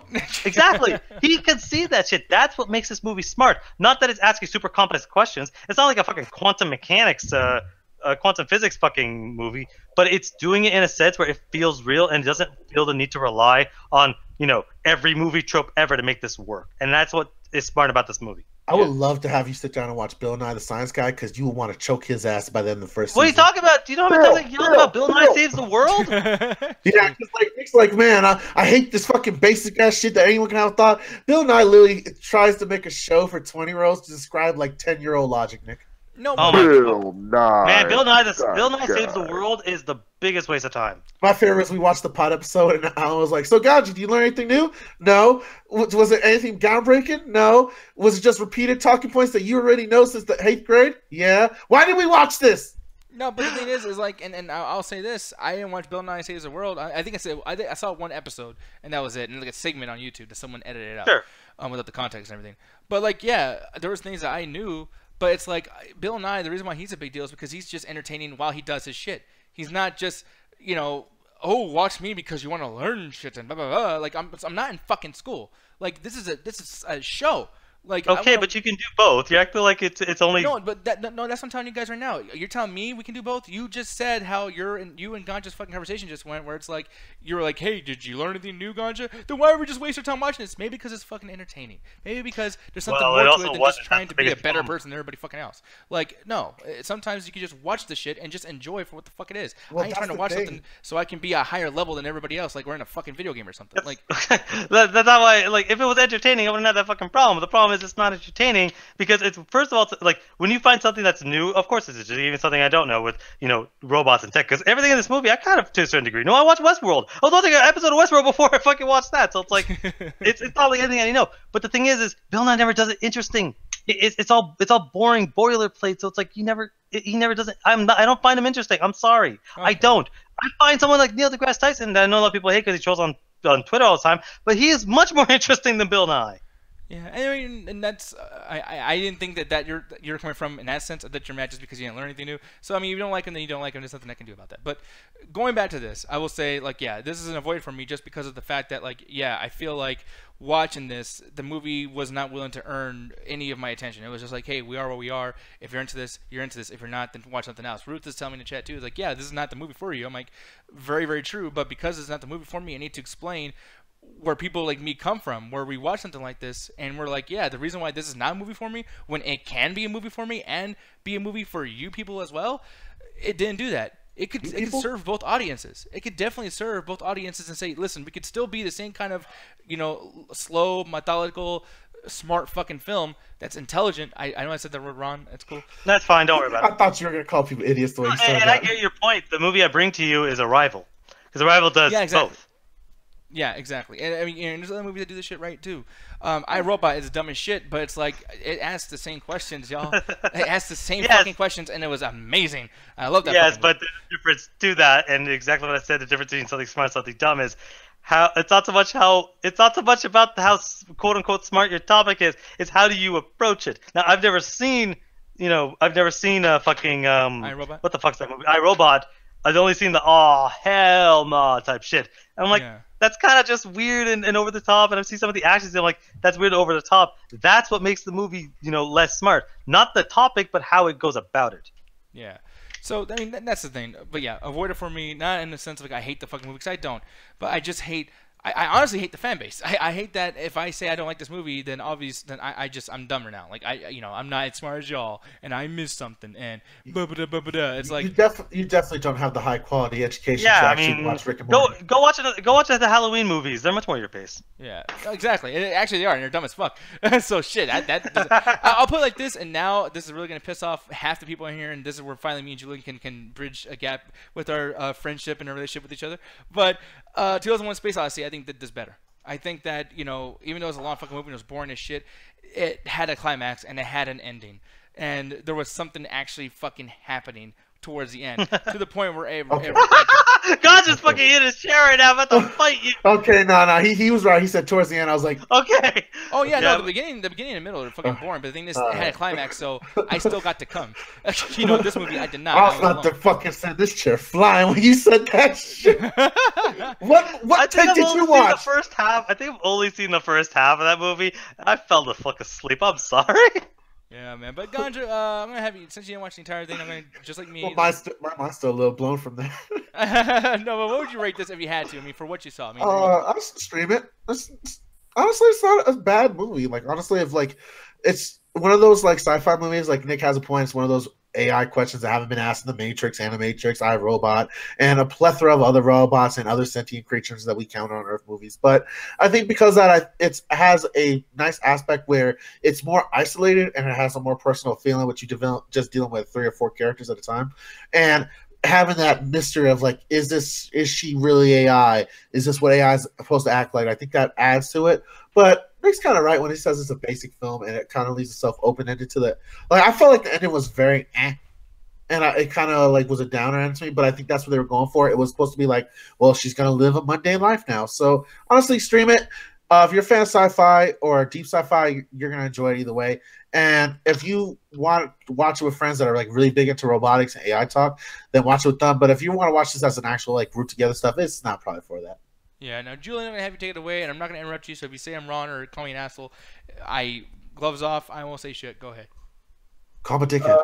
I mean, I wasn't gonna say that, but I mean, you know, you're wrong. I mean, there's nothing else to say about that. It's a wonderful combination of 2001: Space Odyssey and The Shining, and I like it a lot. And even though we spoiled the whole thing, you should definitely mark spoiler on this if you didn't say it, because we fucking ruined the whole thing. Your first words were the ending. Recommend it. Wait, what happened? His first words when he popped in here were the ending of the movie. Don't fucking put that on us. Yeah, you did do that first. Talking about it already. No, we didn't. No, yeah, we didn't. Because I was saving it to the end. Because like the thing is, like, I won't get into a big explanation of it, but I'm telling you, like, yeah, I was gonna say that to the very, very end. Because motherfucker, this is recorded.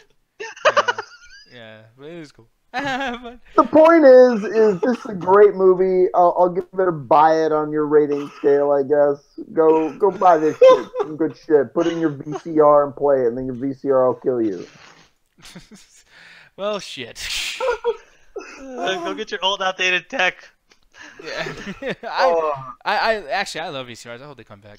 I just want to tell you, Alan, fuck you for supporting AI. You know, okay, hey, at the end of the day, I'm so sick of every fucking generation. We have some sort of big tentpole movie. Sorry, 1 second. Big tentpole movie that fucking says AI are the goddamn worst and they'll kill us. And it's like, hey, this movie just kind of fucking does it too. So it's like, whatever, this is added to the list. But as far as the actual movie itself, it's one of those things where if you're interested in this kind of topic or is in this actually does it really well. It gives you a snapshot of it. If you're a fan of Black Mirror, I highly recommend it if you haven't watched it or actually somehow got through this whole fucking review and still want to watch it. But actually the thing is, I saw an entire review of this and I still watched it and enjoyed it. Yeah, it was probably a year ago, so I don't remember every detail. But if you go back and watch this, even with our spoilers, still watch the movie. There's a lot that we obviously didn't talk about because we love to fucking argue, so we're going to argue about every detail. But there's still a lot of stuff that you didn't miss. A lot of the subtleties of the main character, a lot of subtleties of the robot, a lot of cool scenes we just did not talk because they were not relevant to our point. So there is still a lot with this movie, and that's what I think I like about it. I don't think I'm ever going to go back and watch it, but it's one of those things where I'm glad I got to see it. I'm glad I got to see this kind of idea like be done because I think it did it well. I think it was able to do stuff well. The visuals alone are worth seeing. But unfortunately, it's one of those things where if you're someone like Nick, that not saying that Nick is wrong for not liking this, but that is a type of person. Like, this movie's not made for everybody. It's not supposed to be for the general audience. And yeah, I used the wrong word saying a tempo, but this movie is not for the general audience. This is an art film. This is one of those things where it's for specific people. And if you don't like it, that's fine. I recommend Black Mirror. It'd probably be a bit more up your pace. There's a bit more action. There's a bit more going on with the same kind of ideas. But if you're okay with a slower kind of movie, this movie is really enjoyable. But I have to stress, like I said this review off, don't watch this with somebody else. Watch this by yourself because you need to start paying attention.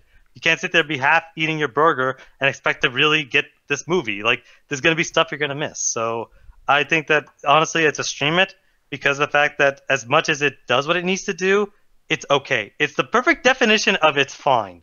Yeah. It does everything it needs to do. It doesn't do anything above or below. It does exactly what it wants to do, and it ends. So fine, stream it. All right, and I love that review, and I completely agree with that. So I'm right still. No, I'm just playing. No, you're not. No, but people, if Lexington show's over, we were gonna do war games, but I feel like, because I actually did that by myself before a long while ago, and we have been doing this for quite a long time. I did not think we're gonna talk that much about Ex Machina. Holy shit! But I knew that this was gonna happen. I did not. I thought that everyone was gonna pretty much agree with me, But then again, deep shit. So How long? You've been doing this for 3 years, and you thought people were gonna agree with you?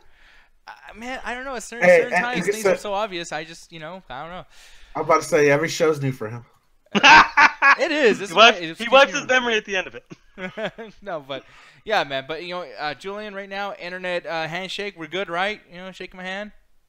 Yeah. I'll internet your handshake. There we go. Thank you so much. Oh man, that was fresh. Oh man, my palms are sweaty. My arms are heavy. I don't know. He's weak. What the fuck are you doing, Ganja? Spaghetti in the Yeti. I actually like that, but no. That was just for you, Nick. You're fucking stupid. I know it was just for me because I know it's like he knows I'm not gonna show that, but he's still doing it. Get to the bit, guys. Get to the bit. Sorry, shit. No, the bit's gonna be the after hours bit, and that bit is some bullshit. We're playing. Not playing. We're watching. We're playing Jurassic Park. Actually, we should. That fucking game is great. Jurassic World. That's what I'm thinking too. I would love to play Jurassic World, but no. It's Jurassic Park, Jurassic World, Halloween 2007 by Rob Zombie, Halloween the original, Halloween 2, Predator, Predators, or Predator 2. Those are our options for tonight. And obviously, when you guys vote for these, and some will get zeros, those zeros I will take out of the straw poll, so we can literally pick movies that just you guys want to watch. I know that there's some kind of errors on how we do these things sometimes, and I'm trying to kind of fix that up a little bit. But at the same time, too, it doesn't really hurt if I have a bunch of fucking options. Just vote for the shit that might win. Okay, I don't want to see a bunch of movies having one fucking vote. You guys are not gonna be able to watch it. Stop voting for it. God damn it, fuck. Anyways, that goes out to Jet, by the way. I feel like Jet's fucking doing that shit. Either Jet. I know Jet's doing or that. Julian. Either Jet or Julian. One of you. My favorite. Julian admitted to it. He sent the link to his friends to fucking fuck the vote up because somebody decided to say, "Hey guys, fuck democracy. Just vote as many times as you want." So I apologize for that shit. What the fuck do I want me to say? Wait. Did I just miss something I didn't want to mention? Yeah, you just did. You just admitted to stuff in the ballot box like a motherfucker. Really easy I'm to sorry, manipulate. y'all. It's really easy to manipulate, Nick. Really Yeah. easy. It's okay. Hey, listen, people. Yeah, I mean, I knew that was happening. We all did. Wait, I knew what was happening. Now I think that's confusion. That you were stuffing the ballot. No, Oh that's no, not what I happened. don't at know all. how to do. I can't even vote. Yeah. I can't vote, man. I swear to God. Like I tried to. I wanted to watch fucking Snitch before you guys voted for it on yourselves. Still can't But believe I that. went out of my way. I went to proxy servers and all that shit. I couldn't vote for some fucking reason. All I don't right, know why. all I hear, Nick, is I'm a Russian spy. I'm Heckler. That's all I hear. You sons of bitches. But no, the thing is, Hey. Russians just respect democracy just as much as Americans do. Did you say Moroccans? I think you said Not Moroccans. wrong. I don't know what the fuck. Yeah, that Moroccans too. Did someone say maracas? God damn. But no, No. Mr. Guru, my boy, what'd you guys do on Friday? I don't know. I'm trying to find this page, motherfucker. What the fuck did we do on Friday? Oh, you just threw that shit to me.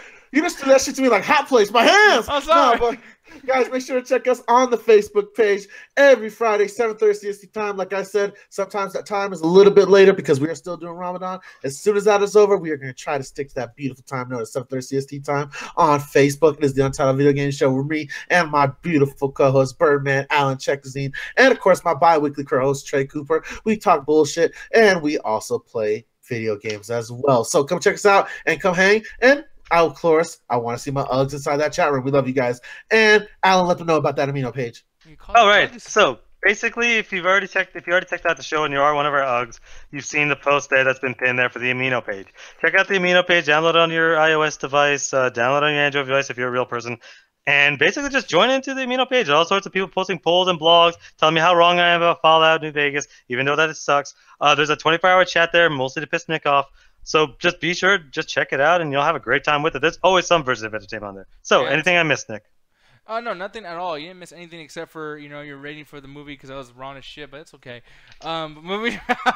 I'm sorry. I gotta keep this. This is gonna be. I gave a rating to it, so me missing it makes no sense. I'm sorry, man. Shit. Damn it. Fuck.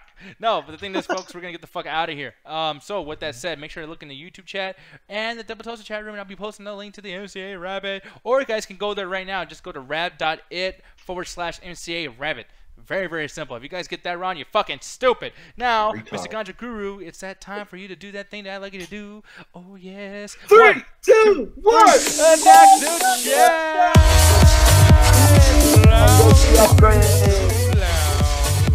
Yeah.